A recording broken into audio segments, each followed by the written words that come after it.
សូមគោរពនិងសូមជម្រាបសួរអាយឧត្តមលោកជំទាវលោកស្រីដែលនាងកញ្ញាមជ្ឈមណ្ឌលបូផាណាសូមសម្ដែងនៅការស្វាគមន៍យ៉ាងកក់ក្ដៅចំពោះវត្តមានអាយឧត្តមលោកជំទាវលោកស្រីនាងកញ្ញាដែលមានវត្តមាននៅមជ្ឈមណ្ឌលបូផាណាផ្ទាល់ក្តីទាំងអនឡាញតាមរយៈគេហទំព័រ Facebook នៃមជ្ឈមណ្ឌលបូផាណាក្តីដែលបានផ្ដល់កិត្តិយសចូលរួមស្ដាប់បទកថាការសាកល្បងសិក្សាលេខនិងចំនួនក្នុងភាសាខ្មែរតាមសាលាចរិតដោយបណ្ឌិតឆោមកន្ធាអ្នកស្រាវជ្រាវនៃអាជ្ញាធរជាតិអប្សរានាល្ងាចនេះឆ្លៀតក្នុងឱកាសនេះខ្ញុំសូមថ្លែងអំណរគុណចំពោះបណ្ឌិតឆោមកន្ធាដែលបានផ្ដល់កិត្តិយសនិងចំណាយពេលដ៏មានតម្លៃក្នុងការចែករំលែកចំណេះដឹងនិងរបបកំហើញថ្មីៗតាមរយៈបទកថានាល្ងាចនេះខ្ញុំសូមថ្លែងអំណរគុណផងដែរចំពោះអាជ្ញាធរជាតិអប្សរាដែលបានសហការរៀបចំកម្មវិធីនេះឡើងខ្ញុំក៏សូមអរគុណផងដែរចំពោះប្រទេសបារាំងតាមរយៈទីភ្នាក់ងារអភិវឌ្ឍបារាំង AFD ដែលបានជួយឧបត្ថម្ភមជ្ឈមណ្ឌលបូផាណាក្រោមគម្រោង ការលើកកម្ពស់ការថែរក្សាការចងចាំផ្នែកសោតួនិងការផ្តល់ភាពអង្អាចដល់យុវជនបន្តទៅនេះដើម្បីចាប់ផ្ដើមកម្មវិធីខ្ញុំសូមជូនវេទិកាជូនវាគ្មិនកិត្តិយសរបស់យើងបណ្ឌិតឆោមកន្ធាដូចតទៅសូមក្រុមអញ្ជើញចាខ្ញុំសូមអរគុណលោកសុភាពប្រធានខាងបុប្ផាណាហើយអរគុណដល់ចាប់ដុលបុប្ផាណាដែលបានអញ្ជើញនាងខ្ញុំនិងអរគុណភ្ញៀវកិត្តិយសទាំងអស់ចាបានអញ្ជើញមកទីនេះហើយមានអ្នកគេស្ដាប់ឬក៏តាមដានតាមគេហៅឥឡូវអនឡាញពាក្យខ្មែរយើងអត់មានពាក្យបកប្រែចាហើយដូចខ្ញុំបានដាក់នៅលើចំណងជើងនេះសូមអង្គុយដែរខ្ញុំបានដាក់នៅលើចំណងជើងហ្នឹងបឋកថាខ្ញុំគឺសាកល្បងសិក្សាអំពីលេខនិងចំនួនចង់និយាយថាពាក្យរាប់លេខហ្នឹងក្នុងភាសាខ្មែរតាមសាលាចរិតអញ្ចឹងគ្រាន់តែមើលចំណងជើងដឹងថាបរិបទដែលត្រូវនិយាយវាតាក់ទងមួយសាលាចរិតជាមួយរឿងរ៉ាវដែលកើតឡើងរាប់រយចូលពាន់ឆ្នាំមុនអញ្ចឹងមិនដឹងថាមានអ្នកស្ដាប់ចូលចិត្តស្ដាប់ឬក៏មិនចូលចិត្តស្ដាប់អីយ៉ាងណាក៏សូមខន្តីអភ័យទោសមុនហើយខ្ញុំព្យាយាមថាធ្វើឲ្យងាយយល់ទៅខ្ញុំក៏សង្ឃឹមថានឹងមានអ្នកតាមដានស្ដាប់រហូតដល់ចប់មិននាំគ្នាចេញចោលខ្ញុំនៅតែម្នាក់ឯងទេចាបឋកថាហ្នឹងមែនតើខ្ញុំបានលើកមកនិយាយមួយសារហើយកាលពីឆ្នាំ2019នៅក្នុងសន្និសីទប្រជុំអីមួយបែបស្រាវជ្រាវខាងសាកលវិទ្យាល័យបញ្ញាសាស្ត្រចានៅសៀមរាបហើយនិយាយហ្នឹងគឺលើកអំពីដូចថាកម្ចីសាំងសក្រិតនៅក្នុងភាសាខ្មែរចាស់យើងហើយទៅខ្មែរយើងបានខ្ចីយកមកធ្វើជារបស់ខ្មែរហ្នឹងបានរបៀបណាចាហើយថ្ងៃនេះក៏ដូចគ្នាដែរខ្ញុំនិយាយបែបផែនស្តៀងគ្នាតែគ្រាន់តែថាមានរបបកំហើញអីថ្មីទៅក៏ខ្ញុំដាក់បញ្ចូលបន្ថែមគេហៅធ្វើបច្ចុប្បន្នភាពហ្នឹងអញ្ចឹងមានខុសពីមុនតិចតិចទេសម្រាប់ចាសម្រាប់អ្នកដែលអត់ស្គាល់សាលាចរិតសោះអ្នកអត់ដែលបានរៀនសូត្រអីខាងសាលាចរិតហ្នឹងខ្ញុំដាក់ផែនទីនេះមួយផែនទីហ្នឹងប្រាប់អំពីដែនខេត្តដែលមានសាលាចរិតនៅស្រុកខ្មែរជាយើងហៅថាចក្រភពខ្មែរចាស់ចោះហើយមិនមែនជាផែនទីអាណានិគមអីមិនមែនទេតែក៏ប្រាប់ថានៅស្រុកខ្មែរដែលយើងហៅថាអាណាចក្រខ្មែរហ្នឹងពីដើមមានផាកផែនផ្ទៃដីប៉ុណ្ណឹងបើត្រូវជាឥឡូវចែកជា52ខេត្តដែលរាប់ទៅណានៅ4ប្រទេសមានខ្មែរសៀមលាវយួនចាអញ្ចឹងទៅមាននៅក្នុងផែនទីនេះខ្ញុំដាក់នេះមានលេខដែលដាក់នៅក្នុងរង្វង់មិនដឹងមើលឃើញអត់ទេជាលេខចំនួនសាលាចរិតចានេះយើងអាចមើលព័ត៌មានខ្លីៗនៅខាងនេះដែលដាក់ជូនស្រាប់ហ្នឹងថាសាលាចរិតខ្មែរដែលទាំងអស់ហ្នឹងមែនតើមានលេខចុះក្នុងបញ្ជីបារាំងដាក់អក្សរការពីមុខការ1ដល់ការ1600ជាងហើយបើតាមដឹងដូចជា1660ឬក៏ដល់ចិត្តផងអីមិនដឹងខ្ញុំអត់បានតាមដានបច្ចុប្បន្នភាពជាប់ទេហើយមាន52ខេត្តហ្នឹងនៅប្រទេស4ដូចខ្ញុំបានជម្រាបមិញការបរិច្ឆេទគឺមានចាប់ពីសតវត្សទី5រហូតដល់សម័យទំនើបនេះហើយអត្ថបទភាគច្រើនគឺតែងជាភាសាសំស្ក្រឹតជាកំណាព្យទៅពាក្យខ្មែរយើងតែងជាព្យាង្គរាយពាក្យខ្មែរភាសាខ្មែរបានន័យថាមានខ្មែរចាស់ខ្មែរកដាលខ្មែរសម័យឥឡូវចាខ្មែរចាស់ហ្នឹងគឺរាប់ពីសតវត្សដើមឡើយនឹងរហូតដល់ទី14ពេលសម័យអង្គរយើងហៅសម័យអង្គរចាសម័យកណ្ដាលចាប់ពី15ដល់18ដល់19ដល់ឥឡូវយើងហៅសម័យទំនើបជាភាសាដែលយើងប្រើសពថ្ងៃហ្នឹងហើយភាគច្រើនមែនតើដែលសាលាចរិតគឺនិយាយអំពីដង្វាយឬព្រឹត្តិការណ៍ណាមួយដោយគេធ្វើបុណ្យអីបញ្ចុះព្រះកសាងប្រាសាទឆ្លងប្រាសាទអីអញ្ចឹងចាព្រឹត្តិការណ៍អញ្ចឹងឯងចាហើយចង់ជម្រាបបញ្ជាក់ថាឥឡូវនេះក្នុងបច្ចុប្បន្នស្ថានភាពប្រទេសយើងផងហ្នឹងថាមែនតើសាលាចរិតមានតម្លៃពិសេសពិសាលហើយព្រោះអីថានៅស្រុកខ្មែរយើងក្រៅតែពីសាលាចរិតយើងអត់មានឯកសារបុរាណណាផ្សេងទៀតដែលអាចជួយឲ្យដឹងប្រវត្តិសាស្ត្រខ្លួនឯងចាអញ្ចឹងអ្នកស្រាវជ្រាវច្រើនតែប្រើគោលគឺសាលាចរិតហ្នឹងហើយមាននេះឯកសារជាភាសាចិនខ្លះដែរពីព្រោះមានចិនគាត់មកស្រុកខ្មែរអញ្ចឹងទៅក៏កត់ត្រាហើយរក្សាទុកអញ្ចឹងមានតែ2ប្រភពឯកសារធំទេដើម្បីចងក្រងប្រវត្តិសាស្ត្រស្រុកខ្មែរចាស់បានន័យថាចាប់តែពីយើងចេះតែសេអក្សរកត់ត្រាទុកមកហ្នឹងហ ហើយអត្ថបទភាសាចរិតហ្នឹងមានតម្លៃខ្លាំងតកតងទស្សនវិជ្ជាសង្គមនិងសេដ្ឋកិច្ចចាព្រោះអីតសេតិចទៀតយើងនឹងឃើញមានដង្វាយព្រះមានអីហ្នឹងក៏ឃើញថាថ្វាយមាសថ្វាយពេជ្រអីច្រើនក៏យើងដឹងថាសេដ្ឋកិច្ចវាលូតលាស់ហើយមានសល់ស្រូវសល់អីច្រើនអញ្ចឹងទៅក៏ដឹងហើយថាគេធ្វើបុណ្យច្រើនពីព្រោះមកពីគេមានធនធានច្រើនចានឹងមួយទៀតដែលខ្ញុំចង់បញ្ជាក់ដោយសារថាលេខមើលមិនឃើញតែខ្ញុំផែនទីហ្នឹងដាក់ពណ៌ចង់បញ្ជាក់មួយហ្នឹងថាពណ៌ហ្នឹងដោយសារពីដើមនៅ Funon យើងហៅគេរាជធានីនៅម្ដុំខាងដីសដទន្លេមេគង្គខាងក្រោមអញ្ចឹងទៅយើងឃើញមានសាលាចរិតរៀងច្រើនដែរពណ៌រៀងក្រាស់ហ្នឹងដោយសារមានសាលាចរិតច្រើនហើយដល់ពេលដូររាជធានីឡើងមកខាងម្ដុំខាងជើងជាពិសេសម្ដុំសៀមរាបយើងឥឡូវហ្នឹងអញ្ចឹងក៏សាលាចរិតមកកកុញនៅសៀមរាបភាគច្រើនអញ្ចឹងសៀមរាបតែខ្លួនឯងរាប់ត្រួសថារាប់ដែលគេមានចុះបញ្ជីត្រឹមត្រូវមានអត់ទាន់ចុះបញ្ជីទៀតហ្នឹងក៏មាននៅគ្រាន់តែរាប់នេះហ្នឹងមាន400ជាងអញ្ចឹងណាចាចង់ប្រាប់ថាសាលាចរិតភាគច្រើនដែលរកឃើញហ្នឹងដោយសារនៅរាជធានីមានអ្នកប្រាជ្ញមានអ្នកទ្រព្យមានអ្នកមានទ្រព្យធនច្រើននោះអញ្ចឹងគេធ្វើបុណ្យធ្វើអីក៏គេកត់ត្រាទុកទៅអញ្ចឹងយើងរកឃើញនៅម្ដុំហ្នឹងអញ្ចឹងកន្លែងដែលរកឃើញសាលាចរិតហ្នឹងក៏យើងគិតថាប្រហែលជាកន្លែងដែលមានប្រាសាទឬក៏នេះវប្បធម៌បុរាណអីច្រើននៅដែនដីហ្នឹងចានេះខ្ញុំសុំទោសព្រោះខ្ញុំយកបញ្ជីដែលទៅសេជាភាសាអង់គ្លេសដកស្រង់ពីសភៅលោក Michael Vickery ឆ្នាំ1998ដែលគាត់បោះពុម្ពសេពីស្អីគេសេដ្ឋកិច្ចសង្គមអីប្រទេសខ្មែរយើងសម័យមុនកចាហើយគាត់មែនតើគាត់ដកស្រង់ចេញពីអត្ថបទមួយរបស់លោកស្រី Judith Jacob បោះពុម្ពឆ្នាំ1979មុនគាត់ចាតែដែលល្អហ្នឹងខ្ញុំចង់បញ្ជាក់ប្រាប់ថានៅក្នុងបញ្ជីហ្នឹងគឺប្រាប់សាច់រឿងខាងភាសាសំស្ក្រឹតច្រើននិយាយអីសាច់រឿងខាងភាសាខ្មែរយើងហ្នឹងមាននិយាយអីចាដូចមើលត្រួសទេហើយជាពិសេសដែលខ្ញុំដាក់ពណ៌ស្វាយនេះដោយសារថាជាសាច់រឿងឬក៏បរិបទដែលយើងនឹងឃើញលេខដែលគេប្រើនៅក្នុងហ្នឹងគឺតាក់ទងជាមួយនឹងកាលបរិច្ឆេទចាមានកាលបរិច្ឆេទនៅខាងសំស្ក្រឹតក៏មានខ្មែរក៏មានហើយខាងនេះមានងារឬក៏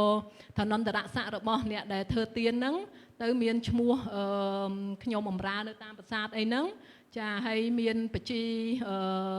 គេហៅដង្វាយព្រះណាចាហើយចុងក្រោយមានដាក់បដាសាមែនតើដាក់បដាសាហើយក៏មានជូនពរដែរជាគូគ្នាច្រើនតែដាក់បដាសាហើយពរនៅពេលជាមួយគ្នាហ្នឹងចាអញ្ចឹងនេះគ្រាន់តែខ្ញុំដាក់ជូនជាព័ត៌មានឲ្យច្រើនទេតែយើងអត់មានពេលលម្អិតទេចាហើយបន្តទៀតអត់ទាន់ចូលសាច់រឿងនៅឡើយព្រោះអីចង់ណែនាំឲ្យច្រើនគាត់ថាអត់សូវមានអ្នកស្គាល់សាលាចរិតចាចង់បញ្ជាក់មួយទៀតថាភាសាសំស្ក្រឹតហើយភាសាខ្មែរហ្នឹងវានៅក្នុងអម្បូរពីរផ្សេងគ្នាភាសាសំស្ក្រឹតនៅក្នុងអម្បូរឥណ្ឌូអឺរ៉ុបមកផ្នែកគេធំហើយភាសាខ្មែរនៅក្នុងអម្បូរថាអូស្ត្រូអាស៊ីយ៉ាទិកហ្នឹងគឺភាសាដែលមានដល់ជាងប្រហែល150តែយើងមានបងប្អូនច្រើនណាហើយអ្នកនៅក្នុងអម្បូរអូស្ត្រូអាស៊ីយ៉ាទិកហ្នឹងមានច្រើននេះផែនទីរបស់លោក Gerard D. Flot កាលពីឆ្នាំ2011-17បោះនៅក្នុងនេះ CKS Infocus ហ្នឹងហើយគិតថានេះផែនទីគាត់ធ្វើសម័យថ្មីទេក៏ប៉ុន្តែมันខុសជឿថាมันមានបំលាស់ទីអីច្រើនអ្នកដែលនៅក្នុងអម្បូរហ្នឹងគាត់រស់នៅម្ដុំនឹងដដែលទេភាគច្រើនអញ្ចឹងណាហើយចង់បញ្ជាក់មួយទៀតអំពីលក្ខណៈភាសាសំស្ក្រឹតភាសាខ្មែរហ្នឹងខុសគ្នាខ្លាំងត្រង់ថាដូចយើងធ្លាប់ឮខ្លះភាសាបាលីសំស្ក្រឹតដែលថាពិបាករៀនពិបាកអីដោយសារជាភាសាដែលនាមកិរិយាសព្ទអីมันគេត្រូវបំបែកចានាមមួយអញ្ចឹងមានទម្រង់20 30ទៅកិរិយាសព្ទមួយមាន100ជាងទៅចាអញ្ចឹងតែថាអ្នករៀនហ្នឹងគឺពិបាកណាស់បើអត់ដូចភាសាខ្មែរយើងនាមកិរិយាសព្ទអីអត់បំបែកទេចាទោះនិយាយថាខ្ញុំទៅគាត់ក៏ទៅតែបើសំស្ក្រឹតអីអត់ទេតែអាហាំកាឆាមីដល់គេគាត់សហកាឆតិចាគេវាដូរមួយកាឆាមីមួយកាឆតិយើងខ្មែរអត់ទេណាក៏ទៅដែរចាមានអីបន្ថែមទៀតចាមួយទៀត មួយទៀតសំខាន់ចង់ថាកាលពីសម័យដែលខ្មែរយើងហៅខ្មែរចាស់នៅសតវត្សមុនសម័យមុនកសម័យអង្គរហ្នឹងខ្មែរមានតំណែងជាមួយភាសាច្រើនមានបាលីសំស្ក្រឹតនឹងហើយមានប្រាក្រឹតមានម៉ាឡេចាមជ្វាចិនទៀតចាចិនក៏សំខាន់ដែរហើយអញ្ចឹងទៅយើងខ្ចីពាក្យគេណាត្រង់នេះដែលត្រូវចាំពួកអីទីទៀតនឹងឃើញលេខយើងនឹងភាគច្រើនខ្ចីពីសំស្ក្រឹតចឹងយើងមានខ្ចីពាក្យគេច្រើនតែគេក៏មានខ្ចីពាក្យពីខ្មែរទៅច្រើនដែរឃើញនៅក្នុងភាសាម៉ាឡេជាពិសេសម៉ាឡេខ្មែរកាលហ្នឹងដូចជាមានចំនួនមានអីដែរពាក្យតាក់ទងជាមួយនឹងរបស់ប្រើប្រាស់ធ្វើចំនួនចាខ្ញុំគិតថាប៉ុណ្ណេះហើយសូមជូន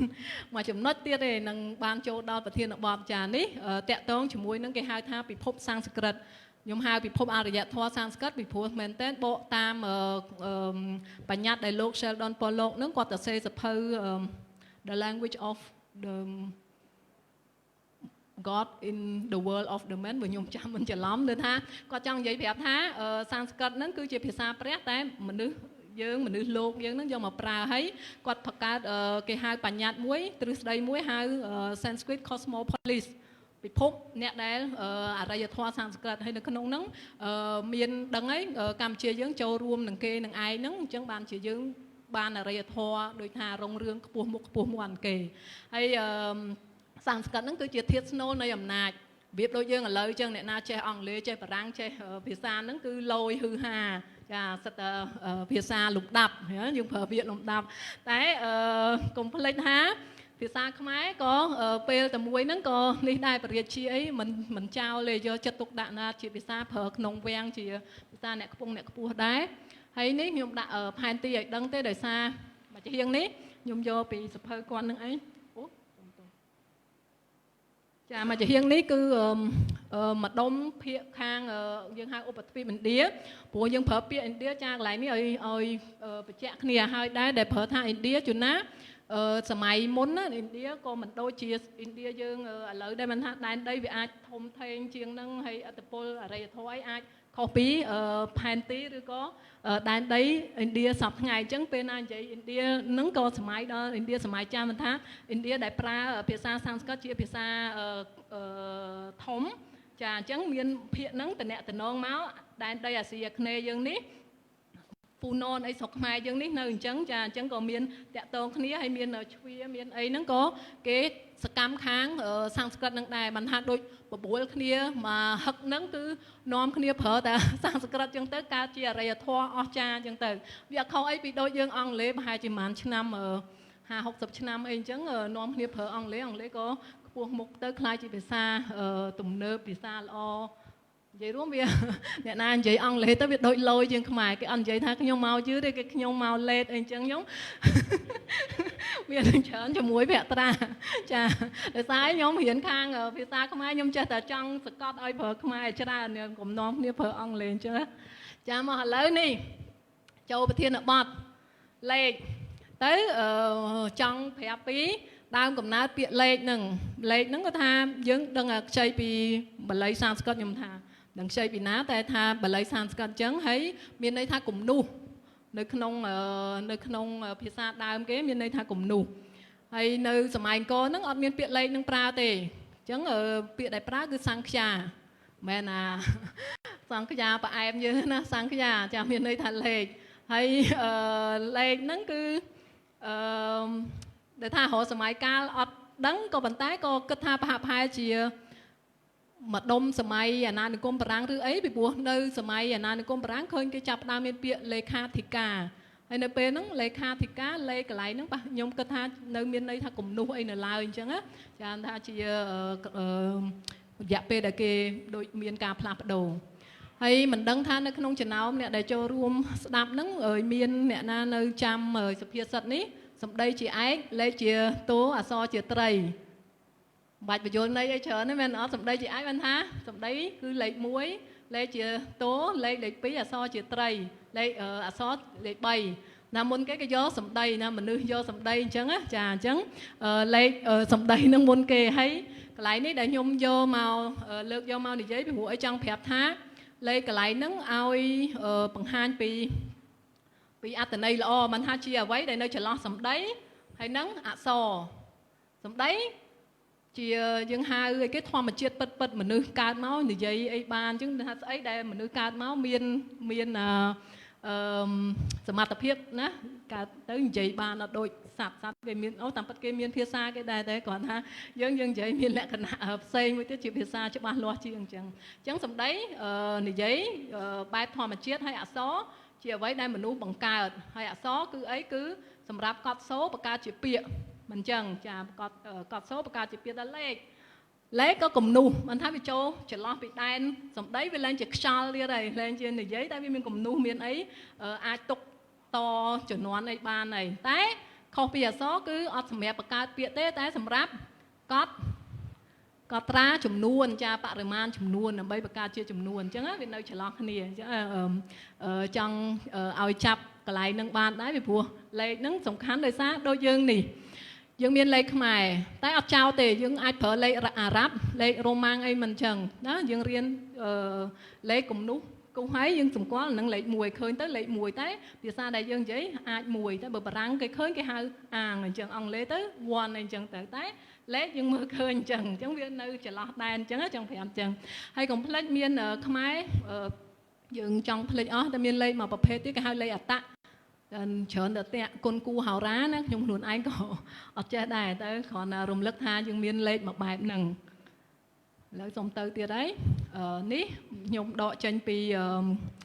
អត្ថបទលោកដូមីនីស៊ូទីបោះពុំនៅក្នុងសិក្សាចក្រឆ្នាំ2008ប្រាប់អំពីរូបរាងរូបលេខតួលេខណាទៅសេមិនខ្លះនៅក្នុងសាលាចរិកចាប់ពីសតវត្សទី6ដល់ទី12ទៅមានឃើញស្រាប់ដែរខ្លះមានគំនូស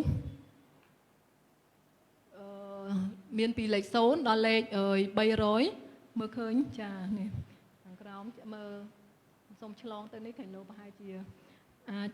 ចឹងហើយមើលឃើញងាយជាងនេះខ្ញុំដកចេញពីឯកសាររបស់លោកគ្រូយាងវរៈបុត្រគាត់បានបោះពុំទេគាត់នេះធ្វើនៅឆ្នាំ2017ហើយចង់មានចំណុចសំខាន់2ចង់បញ្ជាក់ឲ្យដឹងថាខ្មែរយើងដោយអក្សរដែរយើងខ្ចីពីឥណ្ឌាលេខយើងណាយើងខ្ចីពីឥណ្ឌាខ្ចីមិនយើងអាចមើលនេះខ្ញុំដាក់ពីតារាងខ្ញុំយកចេញពីអ៊ីនធឺណិតគាត់ថាប្រាមីពីព្រោះអក្សរដែលយើងខ្ចីពីឥណ្ឌាមុនគេយើងហៅអក្សរប្រាមីចាហើយលេខក៏យើងខ្ចីខ្ទង់ប្រាមីនឹងដែរតែបញ្ជាក់ថាលេខឥណ្ឌាឲ្យដូចនឹងលេខខ្មែរមកសំណុំហ្មងពី0រហូតដល់100 300ដែលយើងមានហ្នឹងរកអត់ឃើញមានទេដូចចោះមកឥឡូវយើងមើលនេះប្រាមីលេខ1គេផ្ដេកយើងច្រើនតែប្រឈរអញ្ចឹងណាដល់មើលលេខ10ចោះ10គេក៏រៀងផ្ដេកដែរមែនទេយើងទៅជាដាក់ប្រឈរណារូបរាងស្តៀងគ្នាគាត់តែច្រើនគេផ្ដេកយើងប្រឈរតែលេខ100ដូចស្តៀងគ្នាច្រើននេះ100សេដូចលេខស្តៀងលេខតួឥឡូវចាប៉ុណ្ណេះអត់លឿនពេកទេមែនអត់ចាហើយមានចំណុចមួយទៀតចង់បញ្ជាក់ចាថានេះដែលសំខាន់ពីព្រោះអីតាក់ទងជាមួយនឹងទស្សភាគការប្រើលេខ0ប្រព័ន្ធទស្សភាគមិនដឹងជាមានអ្នកនៅចាំពាក្យហ្នឹងឯណាប្រព័ន្ធទស្សភាគប្រើលេខ0បានន័យថាយើងមើលលេខ10យើងនេះទៅសេដោយអក្សរ x ខ្វែងអញ្ចឹងមែនទេវាអត់ដូចនឹងឥឡូវដែលយើងប្រើលេខ1ហើយលេខ0ដាក់ពីក្រោយមានលេខ2ផ្គុំគ្នាលេខ10ដើម្បីសេលេខ10ហ៎តែអត់ទេខ្មែរយើងប្រើតែនេះមួយទេអញ្ចឹងយើងអត់មានតាន់ប្រើប្រព័ន្ធទស្សភាគនៅក្នុងតួលេខយើងហ្នឹងឯងអញ្ចឹងចង់បញ្ជាក់កន្លែងហ្នឹងពីព្រោះអីចុងដល់ពេលចុងបឋកថាហ្នឹងខ្ញុំនឹងលើកនិយាយខ្លាំងរឿងលេខ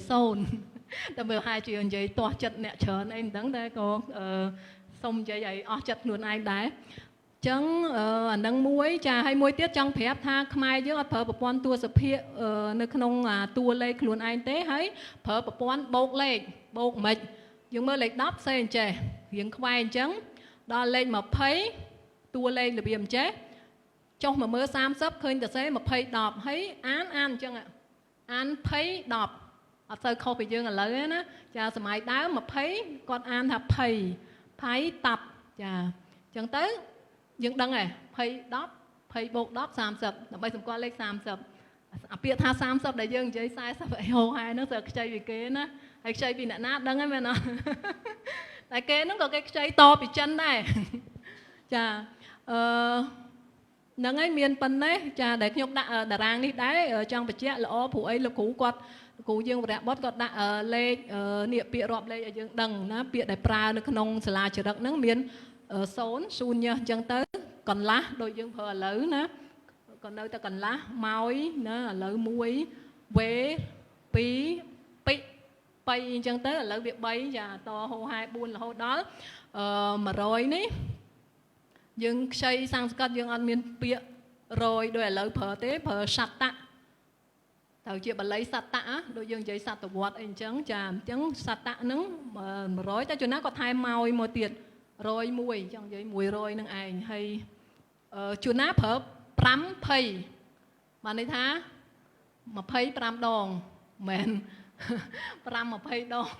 con mà phây con mà rồi đây cái này đây mà nó chà nâng ảnh chà hay miền lệ để thông trong bạch chè thông những cái bay rồi gì bay rồi tờ xe mấy rồi đạn chân thấy tọ muối pi rồi tọ pí bay rồi mà này thá con nâng bay á nè chà hay bịa thông lên nâng tiết tiết dương nâng khơi nhưng mà chạy nâng không tờ ràng ní ọt miền lây tiết tế ở bịa sලક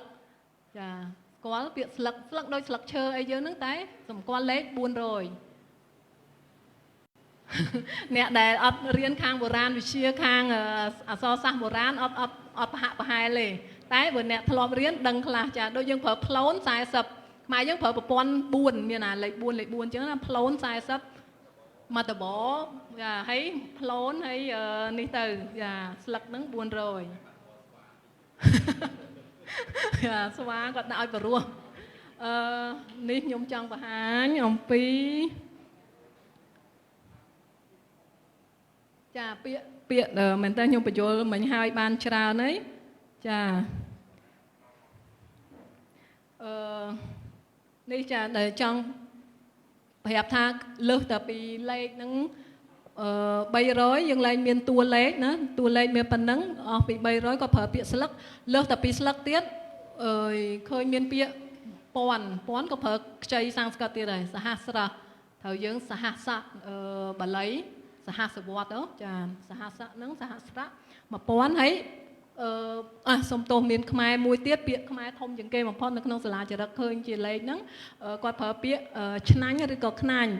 miền đây tha buồn pon đôi dương giấy lên mấy nắng tha chỉ một pon để miền lấy buồn ta bó plón sλk thấy chanh khăn nhỉ chà lỡ lên sơ miền nè prai đi bắt rồi ọt lươn pé nhung tới nè bọn miền này na vừa tha lươn pé ai lươn đai phèm đây vừa ọt tế là bươn bên nắng tới là hô to tờ chọc ní trà ní còn ở trong và chẹt chấm nói pi do đà rang màu nắng chẹt hướng nẹt nơi khung nông ambo phía xa Austrasiatic đó để tham miền chiêng mà rồi ha sập nắng tới miền tết nè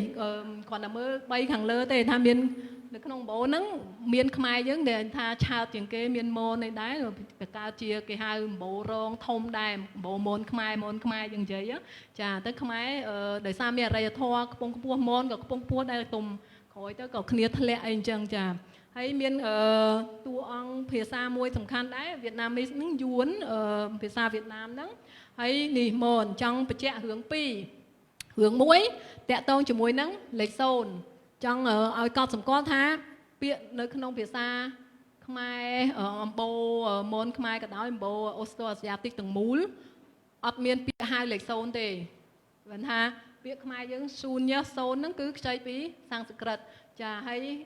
đại lái miền địa là mưa muối nơi không phía xa chúng con phải bịa đôi khổng con nước miền đây tha sự điên nâng sầm đẹp bạn để sát khmer những đôi tê chẳng hay miền tây khmer những miền biện giấy yếu những giấy tổ tê miền lẹn nạn này đôi sôn đây mà đấy chà tới khoảng chứ ở miền phở đôi nước nông phía xa yuan đại miền đạn nâng tế nâng muối muối tiết ở trong ai cu sầm qua nâng cứ khmer mưa bị lấy pram đã lấy bầm buồn đại nhóm tha chia bầm buồn đại dương phở bột lấy nâng đời xa dương pram muối pram bột muối dương bạt bịa bầm muối bạt nơi nông phía xa kế nơi miền đôi tha xa yuan sao quên chừng từ hay phía xa món cái miền bịa tà rau quên chừngแต่ขมายทะเลบัดเลยอันนั้นแต่จังไอ้ก็สมควรท่า ខ្មែរដូចផ្លាស់ប្ដូរលឿនមានអីឆាប់បាត់ជ្រុះលឿនជាងគេលេខជ្រុះបាត់តាំងតែពីសតវត្សសម័យមុនក៏សម័យអង្គរហ្នឹងបាត់លេខ6 5នៅ6 7 8 9នេះគេនៅមានទាំងអស់អត់តែខ្មែរណានៅក្នុងបូតែមួយហ្នឹងណាចាពាក្យ10ក៏ប្រាប់បានវងចោតិចថាខ្ចីពីចិនចង់ថាពេលហ្នឹងដូចជាមានស្អីមួយដោះដូរពាណិជ្ជកម្មអីទៅជ្រុះបាត់លេខខ្មែរអស់ទៅមានលេខចិនលេខអីចូលមកចាច្រើនជាងនេះភាសាដើមរបស់អ្នកស្រុកនេះចាចូលមកផ្នែកដែលមានប្រើលេខនៅក្នុងសាលាចរិកដែរមែនតើមាន4ផ្នែកមានឆ្នាំតកតងកាលបរិច្ឆេទអញ្ចឹងឆ្នាំនឹងថ្ងៃតាមច័ន្ទគតិហ្នឹងទី2យើងនឹងឃើញនិយាយអំពីដង្វាយព្រះក៏ឃើញមាននិយាយពីលេខនិងចំនួនច្រើនដែរទី3ជូនពរបដាសាក៏មានពាក្យតកតងលេខច្រើនដែរហើយឋានន្តរស័ក្តិមន្ត្រីខាងរាជការនោះក៏តកតងលេខច្រើនដែរចាមាន4រឿងខ្ញុំចង់និយាយអញ្ចឹងខ្ញុំសូមលឿនព្រោះអីខ្លាចខាត់ពេលមិនដឹងចិត្តអស់ពេលអីមិនដឹងតែខ្ញុំសូមឲ្យលឿនដើម្បីឲ្យបាននិយាយឲ្យចប់អស់ចិត្តចានេះដែលភក្ត្រាហ្នឹងគាត់ចេះតែចង់ឲ្យដឹងមែនតើនេះហើយមូលហេតុដែលភក្ត្រាខាងបុប្ផាណាយើងហ្នឹងគាត់ចង់ឲ្យខ្ញុំមកនិយាយហ្នឹងចង់និយាយរឿងនេះដោយសារគាត់កាលពីនៅរៀនគាត់រៀនសំស្ក្រឹតទៅក៏គាត់នៅចាំតែប៉ុណ្្នឹងគាត់ថាគាត់នៅចាំសំណោះដែលចេះលេខសំស្ក្រឹតគេមានគេហៅនេះលេខបង្កប់ហើយភាសាសំស្ក្រឹតហ្នឹងគេហៅភូតសង្ឃាបានន័យថាលេខខ្មោចប្រែចំជាខ្មែរណាលេខខ្មោចមិនគឺប្រកបហើយរបៀបនេះឯងដែលខ្មែរខ្ចីយកមកហើយយើងប្រើនៅក្នុងការប្រាប់ឆ្នាំនៅក្នុងសាលាចរិកគេប្រកបដោយរបៀបដូចថាគេដាក់អីគេពាក្យបដៅអីអញ្ចឹងណាតាអ្នកណារកឃើញបានរកលេខនឹងឃើញចាហើយលេខគាត់ហ្នឹងក៏មានដាក់ខ្មែរយើងក៏និយាយស្ដាប់ថាដាក់លេខកូដលេខ0ក៏អត់និយាយ0ទេគាត់និយាយពាក្យអំពើដែលមានន័យថាសញ្ញកាសខហ្នឹងក៏សញ្ញកាសយ៉ៅនេះក៏យុយ៉ៅហ្នឹងក៏សញ្ញកាសណភៈជាបាលីទេក៏មានន័យថាសញ្ញកាសដែរនិយាយរួមឲ្យតែពាក្យណាមានន័យតាក់ទងដោយសញ្ញកាសគាត់តំណាងឲ្យលេខ0ចាហើយដល់ពេលចាមានយោម៉ាន់អីចឹងហ្នឹងឧទាហរណ៍មួយទៅខ្ញុំជូនជាតារាងនេះខ្ញុំអត់អាចអានបានទាំងអស់ព្រោះអីចង់ឲ្យលឿននោះទៅមានពាក្យខ្លះយើងដឹងថាយើងមើលទៅយើងអាចកាត់យល់បានឧទាហរណ៍ប្រច័ណ្ឌណែតកតងលេខ1ហើយប្រច័ណ្ឌមានតែ1ព្រះអាទិត្យមានតែ1អញ្ចឹងអត់អីទេដាក់មកយល់បានតែមានពាក្យខ្លះតោះតែយើងស្គាល់អរិយធម៌ឥណ្ឌាបានដឹងថាអូអាហ្នឹងតំណាងលេខ3ឧទាហរណ៍ថាអក្ខនីចោះភ្លើងក៏តំណាងឲ្យលេខ3ពីព្រោះអីដូចថានិយមថាមានអណ្ដាតភ្លើង3អញ្ចឹងទៅអាចថាមានមហេសីព្រះអគីនឹង3ឬក៏តកតងជាមួយនេះភ្នែកព្រះហិសូរមាន3អញ្ចឹងដែរក៏លេខ3ចឹងថាភ្នែកពាក្យភ្លើងអីហ្នឹងសំដៅដល់លេខ3ចាហើយដូចជាលេខ7មានជួណាគាត់យកពាក្យភ្នំណាអត្តរិឬក៏រិஷិឥសីក៏តំណាងឲ្យលេខ7ដែរចាហោហែអញ្ចឹងទៅមានពីលេខ0ដល់លេខ9គាត់អត់និយាយលេខចំអញ្ចឹងទេគាត់និយាយដូចខ្ញុំថាអញ្ចឹងគាត់ជួណាគាត់ថាជាជាងនិយាយថា100ឧទាហរណ៍ណាគាត់និយាយថា100អញ្ចឹងគាត់ប្រើពាក្យខ្ញុំចេះថាទៅ Indu អំពើអញ្ចឹងណាតែឥឡូវឲ្យឧទាហរណ៍ជាក់ស្ដែងមួយសាលាចរិតថ្មក្រែចាលេខការដែលបារាំងចុះដាក់ហ្នឹង926កាលបរិច្ឆេទ546មហាសករាចានេះចង់បញ្ជាក់ដែរឆ្នាំដែលប្រើនៅស្រុកខ្មែរទាំងអស់តាំងពីដើមដល់ចប់យើងប្រើមហាសករាជហើយចង់បដូរមកគ្រិស្តសករាជបូក178នេះលេខ546នៅក្នុងសាលាចរិតហ្នឹងយើងដឹងបានដោយសារអីដឹងមានអ្នកធ្លាប់ឆ្ងល់អញ្ចឹងណាចេះថាអូអ្នកប្រាជ្ញអ្នកស្រាវជ្រាវឃើញគេនិយាយសាលាចរិតនេះឆ្នាំនេះអញ្ចឹងគេស្គាល់បានមិននេះគេស្គាល់តាមនេះឯងនេះដូចថាអញ្ចឹងមានគាត់ប្រាប់ឆ្នាំតែគាត់ដាក់លេខកូដគាត់ប្រើពាក្យរិតុគ្រិតអ៊ីនទ្រីយ៉ៃណា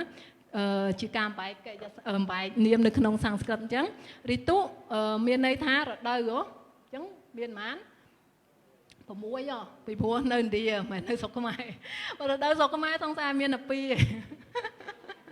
រដូវចាអត់ញ៉ៃនិយាយទេអញ្ចឹង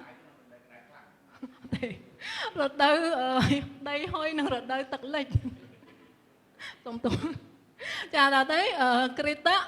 តំណាងឲ្យលេខ4ព្រោះដល់ណាស្អីគេគ្រាប់គេលេងគ្រាប់យើងហៅគេគ្រាប់លោកលាក់ចានិយាយណាគ្រីតហ្នឹងគ្រាប់លោកលាក់ហើយលេខ4គេមានរឿងគេតែខ្ញុំអត់លំអិតទេអិនត្រីចាដឹងស្រាប់អិនត្រីយើងជាធម្មតាដឹងហើយមាន5ចាសោតតន្ត្រីស្អីស្អីហ្នឹងចាអញ្ចឹងនេះទៀតមានពិសេសដែលលេខកូដគេហ្នឹងគេដាក់ឲ្យដោះលេខកូដឲ្យអត់ទាន់រួចខ្លួនទេគេមានក្បួនគេមួយទៀតត្រូវអានត្រឡប់ផ្លេចអានត្រឡប់លេខហ្នឹងនៅខុសទៀតចាត្រូវអានត្រឡប់យើងឃើញលេខ6 4 5តែត្រូវអានត្រឡប់ឲ្យទៅជា5 46ហ្នឹងមិនត្រូវក្បួនគេនៃមហាសករាជចាក្បួនគេប្រាប់មកអញ្ចឹង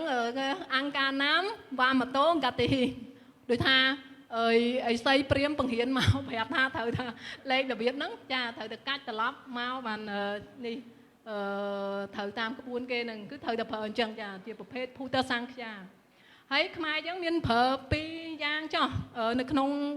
ភាសាសំស្ក្រឹតណាមានយើងហៅថាសុទ្ធដែលជាប្រព័ន្ធភូតសង្ឃាយកលេខដាក់លេខកូដហ្នឹងប្រើសុទ្ធអញ្ចឹងហើយមានលាយ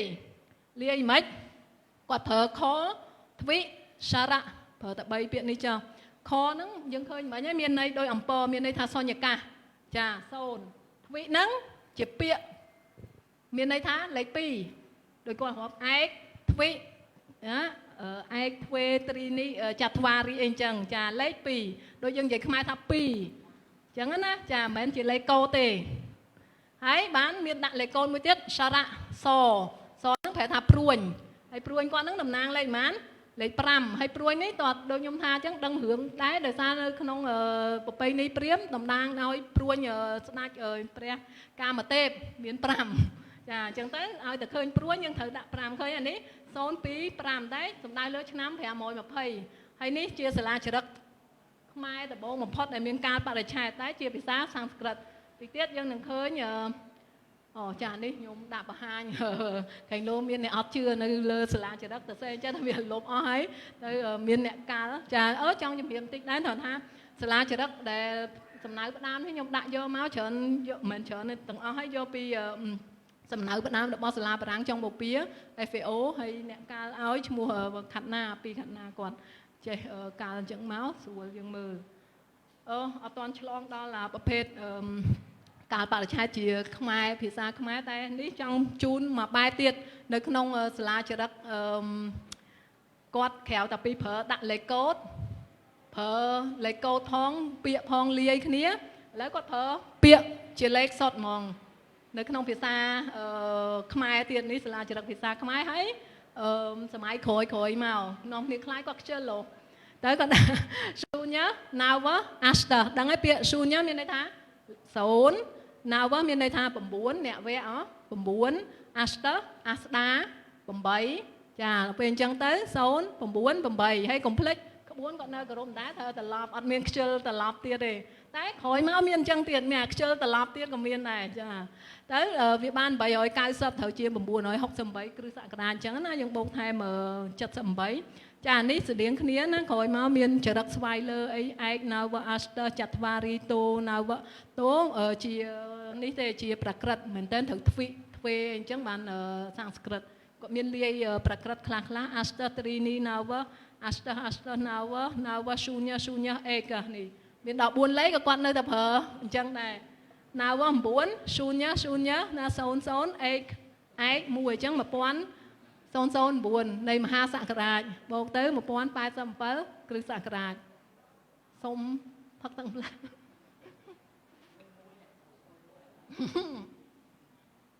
អ្នកនិយាយបញ្ញត្តិជាងអ្នកស្ដាប់ចានេះមកបបែបទៀតប្រាប់ឆ្នាំដែរតែប្រភេទច្រើនតែនៅក្នុងសាលាចរិតភាសាខ្មែរមែនតើជាការប្រាប់ឆ្នាំជាពាក្យហើយប្រាប់ចំនួនបូកបញ្ចូលគ្នាមានលក្ខណៈម៉េចនេះហើយដែលយើងច្រើនតែឮគេនិយាយសាលាចរិតខ្មែរដំបូងគេមានកាលបរិច្ឆេទណាកាលបរិច្ឆេទហ្នឹងអញ្ចឹងមែនតែមានសាលាចរិតដែលអត់កាលបរិច្ឆេទចាស់ជាងហ្នឹងទៀតអញ្ចឹងបាទខ្ញុំដាក់ថាចាយើងមានសាលាចរិតចាប់ពីសតវត្សទី5គ្រាន់តែថាដែលយើងឃើញមានឆ្នាំមានអីច្បាស់លាស់នៅសតវត្សទី7វាដើម ទី7អញ្ចឹងតែកុំភ្លេចថាមុនហ្នឹងមានដែរហើយនេះប្រភេទដែលពាក្យប្រាប់ចំនួនឲ្យបូកបញ្ចូលគ្នាគឺបែបនេះគាត់ទៅសេជាសំស្ក្រឹតត្រៃត្រិមសោតរៈបញ្ចាស័តសកបរិក្រហនេះវាលុបបាត់ទៅមានន័យថាម៉េចត្រៃត្រិមសោតត្រៃត្រិមសមែនតើនេះខ្ញុំសេដូសមកដើម្បីឲ្យយើងស៊ាំភ្នែកដែរបន្តិចទេណាអានេះសកខ្មែរបុរាណប្រើស3យ៉ាងយើងឥឡូវបាត់អស់ហើយនេះទុកនៅសល់តែសមួយឯងសលមួយឯងអញ្ចឹងខ្ញុំដូរពីសកនេះមកសលអញ្ចឹងត្រៃត្រិមសត្រៃមានន័យថា3ត្រិមស30 33ហើយសឧត្តរៈបានន័យថានឹងបន្ថែមថាអានឹងដឹងយកទៅបូកមួយអីបញ្ចសតៈបញ្ច5សតៈ100 500អញ្ចឹង533ណា500បូកថែម33អញ្ចឹង533សកៈនេះមហាសករាជបរិក្រាហហ្នឹងមានន័យថាកំពុងតែលើអាហោទៅឬមួយក៏កំពុងតែប្រព្រឹត្តទៅណាមានន័យខ្ញុំអត់បកស្រាយទេអញ្ចឹងនេះដែលចង់ប្រាប់ហ្នឹងគឺពាក្យគាត់ថាហ្នឹង533នេះជាពាក្យប្រាប់លេខអញ្ចឹងត្រៃត្រិមសៈអីហើយបូកចូលគ្នាទៅអាហ្នឹងមកប្រភេទទៀតដែលប្រាប់ឆ្នាំប្រភេទទី2និងប្រភេទទី3ដែលពិសេសចាប់ផ្ដើមពីព្រោះអីផ្អើលល្បីចាប់ផ្ដើមយើងមានលេខហើយយើងប្រើលំដាប់ជាប្រព័ន្ធទស្សភាគបានន័យថាខ្ទង់យើងមានខ្ទង់ហ្នឹងហើយប្រើពាក្យរហូតនឹកមិនអញ្ចឹងឃើញខ្ទង់រាយ10 100អញ្ចឹងយើងប្រើខ្ទង់ហើយលេខនេះលេខ6នេះលេខ0នេះលេខ4ណានៅមាននៅក្នុងសាលាចរិតសម្បូរឬក៏តពាំងព្រៃដែលខ្ញុំថាល្បីហ្នឹងដោយសារនៅចុងបទបង្ហាញហ្នឹងខ្ញុំនឹងលើកនិយាយពីលេខ0ហ្នឹងអញ្ចឹងយើងនឹងឃើញហើយថាមិនក៏ល្បីឬក៏អីចាខ្ញុំ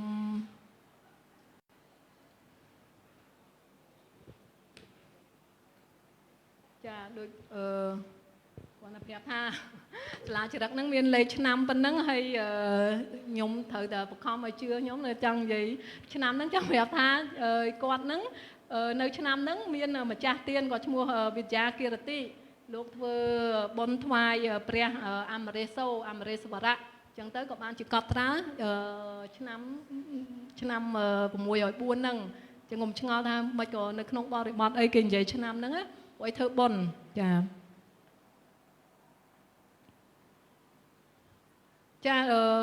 មកដល់យើងចប់ឆ្នាំហើយចូលមកថ្ងៃយើងហៅថាថ្ងៃច័ន្ទកតិហ្នឹងមាន100 200មកកើតពីកើតហ្នឹងចាភាគច្រើនយើងឃើញនៅក្នុងភាសាខ្មែរចាស់ហ្នឹងគឺជាកម្ចីមកពីភាសាសំស្ក្រឹតហើយគេហៅថាពូរណសង្খ্យាបានន័យថាលេខប្រាប់ពីលំដាប់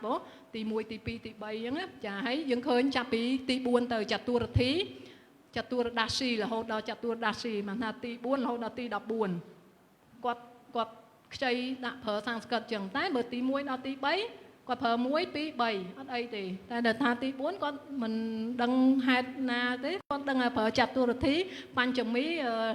សាស្ទីសប្តមីឯហោហែរហូតដល់ចតុរដាស៊ីទី14អញ្ចឹងទៅហើយពាក្យខ្មែរនៅតែប្រកាន់ខ្ជាប់ប្រើច្រើនកេតកើតណាខ្នើតហើយរោចរនោចដូចយើងស្គាល់លើអញ្ចឹងនេះខ្ញុំជូនធ្វើជាតារាងទៅនៅក្នុងនេះភាសាសំស្ក្រឹតបានន័យថាជាពាក្យដែលខ្ចីពីសំស្ក្រឹតមានចាប់ពីលេខ4ហ្នឹងចតុរធីចាបើនៅក្នុងភាសាខ្មែរពេលណាគាត់និយាយ1កើត1រោចអត់អី2ក៏ដូចគ្នាដែរវិយាកេតរោច2កើតរោចអញ្ចឹងតែដល់ទី4គាត់ប្រើចតុរធីកេតកើតឬមួយក៏រោចទៅចាបញ្ចមីកើតឬក៏បញ្ចមីរោចអញ្ចឹងទៅចាពីថាទី4រហូតដល់ទី15ពេញបរមីគាត់ច្រើនដែលមានពាក្យពូរណិមាហើយនឹងមានថ្ងៃខែដាច់ចាអាម៉ាវ៉ាស្យាហ្នឹងក៏គាត់មានប្រើដែរក៏ខ្ចីសំស្ក្រឹតដែរពាក្យតាក់ទងជាមួយនឹងថ្ងៃជាតាមច័ន្ទគតិចាដែលល្អហ្នឹងមានទំនៀមមួយហើយក៏យើងប្រហែលជានៅប្រើដល់សប្តាហ៍ថ្ងៃក៏យើងមានការកែប្រែពីមុនខ្លះព្រោះឃើញនេះពាក្យច្រើនចាប់ពីបញ្ចមីសប្តមីដាសមីពូរណមីត្រូវជាពូរណិមាភាសាដើមហ្នឹងប្រើទៅដាក់ជាឈ្មោះមនុស្សចាគាត់ដូចថាប្រហែលជាមិនមែនប្រហែលទេមានតាំងនៅក្នុងសភៅលោកកំណត់ឲ្យលោកជីវតាខ្វាន់ហ្នឹង ខ្ញុំបាត់ណែនាំឯងស្គាល់ទាំងអស់គ្នាលោកឈឺតាក្វាន់ល្បីមែនណាចាថាជាបេសកជនទូតចាមកស្រុកខ្មែរនៅចុងសតវត្សទី13ឆ្នាំ1206 1296 សតវត្សទី13ហ្នឹងហើយគាត់ប្រាប់ហ្នឹងខ្ញុំដកស្រង់ចេញពីសភៅលោកអុកស៊ូឡងហើយអុកប៉ៅពេលីងគាត់ប្រែថាភាគច្រើនគេយកឈ្មោះថ្ងៃដែលកើតហើយជាឈ្មោះរបស់មនុស្សអញ្ចឹងពេលខ្លះយើងឃើញវ៉ាបញ្ចមីគុបញ្ចមីបានន័យថាលោកឬក៏លោកស្រីឬក៏នាងបញ្ចមីគឺប្រហែលជាអ្នកអស់ហ្នឹងគាត់កើតនៅថ្ងៃ5ដឹង5កើតឬក៏5រោចតែទី5ហើយបណ្ដល់ឥឡូវយើងដែលថាខ្ញុំថាវាស្តៀងឥឡូវដែរយើងច្រើនប្រើខែណាមានមករាកុម្ភៈមិនិនាមេសាអីទាំងអស់ចាយើងច្រើនប្រើខែតែដល់មានអ្នកណាឈ្មោះធ្នូឯមែនណាអស់តែវិជ្ជការតាំងកាលមកអត់មានអ្នកឈ្មោះធ្នូចាបញ្ញាក៏វាអត់មានអ្នកឈ្មោះធ្នូទៀតចាឥឡូវចូលបរិបទផ្នែកទី2ដង្វាយព្រះនៅក្នុងដង្វាយព្រះហ្នឹងមានពាក្យតាក់ទងលេខអក្សរលេខអីចឹងច្រើនមានកន្លែងនេះខ្ញុំជូនឧទាហរណ៍2ចាហើយចង់បញ្ជាក់ថានៅក្នុងសាលាចរិតខ្មែរចាស់យើងពាក្យរាប់ទាំងអស់ច្រើនតែប្រើជាខ្មែរលើកលែងតែមានពាក្យ0ពាក្យ100សតៈហើយពាក្យសហស្រៈ1000ហើយនឹងមកកោតអីក្រោយមកទៀតហ្នឹងតែគាត់ប្រើជាកម្ចីសំស្ក្រឹតចាឥឡូវជូនឧទាហរណ៍តែឧទាហរណ៍នេះជូនពាក្យមានកម្ចីសំស្ក្រឹតចរិតភ្នំជីសូលេខ34ចុងសតវត្សទី11ដើមទី12ហ្នឹងគាត់ប្រើពាក្យចតុសហស្រៈ4000ណាយើងដឹងថាចតុ4សហស្រៈ1000ហើយមានចរិតប្រធាតខ្វៅមកចុងសម័យអង្គរសតវត្សទី14គាត់ប្រើ1ភ័យសហស្រៈគាត់ចង់សំដៅលើ20,000អញ្ចឹងវាត្រូវជា20,000ណាគេសម័យហ្នឹងគេចង់និយាយ20,000គាត់និយាយចេះហើយដែលខ្ញុំដាក់នេះមកទៀតគាត់ចង់រំលឹកពាក្យដែលខ្មែរប្រើនៅក្នុងនេះដង្វាយអញ្ចឹងគាត់ចង់ប្រាប់ថាគាត់ជូនខ្ញុំហ្មង40អញ្ចឹងគាត់អាចប្រើពាក្យវេភ័យអញ្ចឹងណាគាត់ជូនខ្ញុំប្រុស40ខ្ញុំស្រី100អញ្ចឹងទៅគាត់ថាសតៈអីអញ្ចឹងសតៈ1វ៉ាសតៈ1អញ្ចឹងគាត់ជូនខ្ញុំប្រុសចំនួន100អីអញ្ចឹងចាសុំទៅមួយទៀតផ្នែកមួយទៀតដែលមានប្រើលេខនិងចំនួនដែរគឺពរនិងបដាសាចាពេលពាក្យឲ្យពរបដាសាមានលេខហើយនៅក្នុងហ្នឹងខ្ញុំរើសយក3ចំណុចមានឃើញលេខហ្នឹងចំនួនឋាននរៈដែលគាត់ប្រើពាក្យនារកៈឬក៏នរយៈហ្នឹងនរ័យរយៈពេលនៃពរនិងបដាសាតកតងរយៈពេលហ្នឹងគាត់ប្រើពាក្យតកតងលេខហើយអ្នកដែលទទួលពរអ្នកដែលត្រូវបដាសាចង់និយាយថាពូជអម្បូរប្រហែលយើងច្រើននិយាយតិចទៀតឃើញ7សន្តានអីអញ្ចឹងចាពេលនិយាយពីពរបដាសាអីទាំងអស់គ្នាឲ្យតែអ្នកនៅស្រុកខ្មែរអ្នកទៅស្គាល់ប្រាសាទនិងទៅប្រាសាទអង្គរវត្តហើយឃើញស្គាល់ថែវឋានសួគ៌ឋាននរកនៅលើថែវហ្នឹងដឹងហើយខាងលើមានចម្លាក់និយាយពីឋានសួគ៌ដ៏ល្អសបាយចាដល់ខាងក្រោមផ្នែកជួរខាងក្រោមហ្នឹងនិយាយពីឋាននរកមានគេធ្វើបាបធ្វើទោសអីសពបែបយ៉ាងហើយនៅចាមាន2ថ្នាក់ណាខាងថែវឋាននរកហ្នឹងហើយនៅចន្លោះនេះនៅចន្លោះហ្នឹងមានសាលាចរិតទីទៀតយើងនឹងឃើញឧទាហរណ៍មួយខ្ញុំដកជូនសាលាចរិតមួយតែកន្លែងនេះខ្ញុំចង់ឲ្យអានហើយចង់បញ្ជាក់ថាល្អត្រង់ថានេះឲ្យខ្ញុំថាដែលដល់រាជប្របាទសូរពណ៌ទី2ហ្នឹងលោកឆ្លាក់ដូចថាស្អាតរឿងតកតងឋានសួគ៌ឋាននរកហ្នឹងពីព្រោះអីខ្មែរមានទំនៀមជូនពរជូនដាក់បដាសាហ្នឹងយូរហើយតែសុំទោសត្រូវខ្ចង់ប៉ុន្តែយើងច្រើនតែសរសេរជាលេខពរឲ្យបដាសានិយាយទៅណាថាអូអ្នកណានេះមកលួចទ្រព្យព្រះអញ្ចឹងនឹងទៅឋាននរកអ្នកណាការពារទ្រព្យព្រះនឹងបានឡើងឋានសួគ៌ច្រើនតែនិយាយអញ្ចឹងឲ្យសរសេរដាក់លើសាលាចរិតតែមកដល់រាជប្របាទសូរពណ៌ទី2ហ្នឹងលោកចេញមកជំហានដើរមកជំហានទៀតដូចយើងអីគេនេះយករូបគំនូមកថារូបគំនូមួយអាចនិយាយលើសពាក្យ1000មែនអត់ បាញ់និយាយអីក៏បានដែរគ្រាន់តែឃើញរូបគំនូទៅយើងយល់បានច្រើនជាងយើងចាប់ភ្នែកមនុស្សបានច្រើនជាងអញ្ចឹងលោកមានវិធីសាស្ត្រផ្សេងទៀតណាកុំភ្លេចថាសម័យនោះមានមនុស្សនៅគោរពកាន់ធម៌ឲ្យច្រើនអញ្ចឹងច្រើនថាកុំឲ្យធ្វើបាបណាហើយធ្វើតែបុណ្យព្រោះខំបដៅការពារអីធ្វើកុំឲ្យទៅលួចទ្រព្យព្រះអីអញ្ចឹងព្រោះអីវាបាបវាធ្លាក់នរកអីតែម្ដងនេះគូរូបឆ្លាក់ឲ្យឃើញជាក់ស្ដែងឲ្យភ័យចាហើយចាមែនតើយើងឃើញថែវហ្នឹងគាត់ដាក់ចំនួនហើយនឹងមូលហេតុថាអ្នកណាខ្លះធ្លាក់នរកព្រោះហេតុអីអញ្ចឹងទៅយើងរាប់ទៅឃើញចំនួន32ឈ្មោះនរកអីហ្នឹង32ទៅអ្នកស្រាវជ្រាវឯខាងលោកខាងលិចគាត់ថាតកតងជាមួយនឹងនិកាយព្រះឥសូរឬក៏យើងហៅព្រះសិវៈដែរចាត្រង់ហ្នឹងល្អខ្ញុំអរគុណសំណួរហ្នឹងមែនព្រោះអីអត់មានប្រើពាក្យជន់អត់មានប្រើពាក្យអីទាំងអស់គាត់ប្រើតែលេខ32តែប៉ុណ្្នឹងតិចទៀតមានឧទាហរណ៍ជាក់ស្ដែងចំនួនហ្នឹងតែឥឡូវគ្រាន់តែជូនឧទាហរណ៍មួយដែលចង់ប្រាប់ថាលេខនៅនរកអីនៅនេះឋាននរកអាគំនូហ្នឹងគាត់ទៅសេថាមិនខ្លះជូនឧទាហរណ៍មួយអញ្ចឹងណាមាននរកមួយឈ្មោះនិរុឆ្វាសប្រែថាអត់ដង្ហើមចានិរុឆ្វាសហ្នឹងគាត់ដាក់ថាម៉េចអ្នកដមូតប្រច័នបំបត្តិវិស្វាសម្រាប់ស្ត្រីសវាលមានន័យថានរកហ្នឹងនិរុឆ្វាសហ្នឹងគឺសម្រាប់ដាក់អ្នកណាមូតល្ងងខ្លៅនឹងមួយអ្នកហឹង្សាណាប្រច័នហ្នឹងអ្នកហឹង្សាមួយអ្នកក្បត់ទំនុកចិត្តអ្នកដតីបំបត្តិវិស្វាសមួយហើយសម្រាប់ស្ត្រីហើយនឹងសវាលហ្នឹងក្មេងមួយចាមនុស្ស4ប្រភេទហ្នឹងនេះត្រូវធ្លាក់ទៅនរកឈ្មោះហ្នឹងល្ងងកន្លែងហ្នឹងខ្ញុំគិតឯណាតាមធម៌ឯងគឺអវិជ្ជាមិនមែនអត់បានរៀនអក្សរឯងតែនេះនោះណាអត់យល់ធម៌ចេះដើរធ្វើបាបគេណាមិនមែនអ្នកគ្នាអត់បានចូលសាលាអ្នកក្រអីចាអត់ចេះអក្សរនៅខ្វះអីថាគាត់នៅដល់ធ្លាក់នោះមិនមែនខ្ញុំគិតថាតកតងអវិជ្ជាចាអត់ស្គាល់ធម៌អត់ស្គាល់ព្រះអត់ចេះថ្វាយគុំព្រះអីចាសម័យនោះចានេះមកនេះជូនពាក្យតកតងនឹងចំនួននៅរូអូទៅដែលមានអ្នកសួរមិញហ្នឹងពីព្រោះអត់មានប្រើពាក្យជន់អីទាំងអស់គាត់គ្រាន់តែដាក់តលេខចោលដូចសលឹកចរិតទួលគោកព្រះលេខ493ណាឆ្នាំ657នឹងសតវត្សពាក់កណ្ដាលសតវត្សទី7ហ្នឹងសេជាសំស្ក្រឹតណាយោហរេសនរោយាយានរកានអេកវិមសតិមប្រែថាម៉េចអ្នកណាដែលលួចចង់និយាយទ្រព្យព្រះនឹងហើយនរុជននោះយាយានឹងទៅនរកានឋាននរកទាំងឡាយអេកវិមសតិម21តែគាត់ប្រើតែបាញ់ចឹងឃើញអេកវិមសតិមចាវិមសតិមហ្នឹងគឺ20អេក1 21គាត់ប្រាប់ចំនួនចឹងមិញយើងឃើញនៅអង្គរវត្តមានលេខចំនួន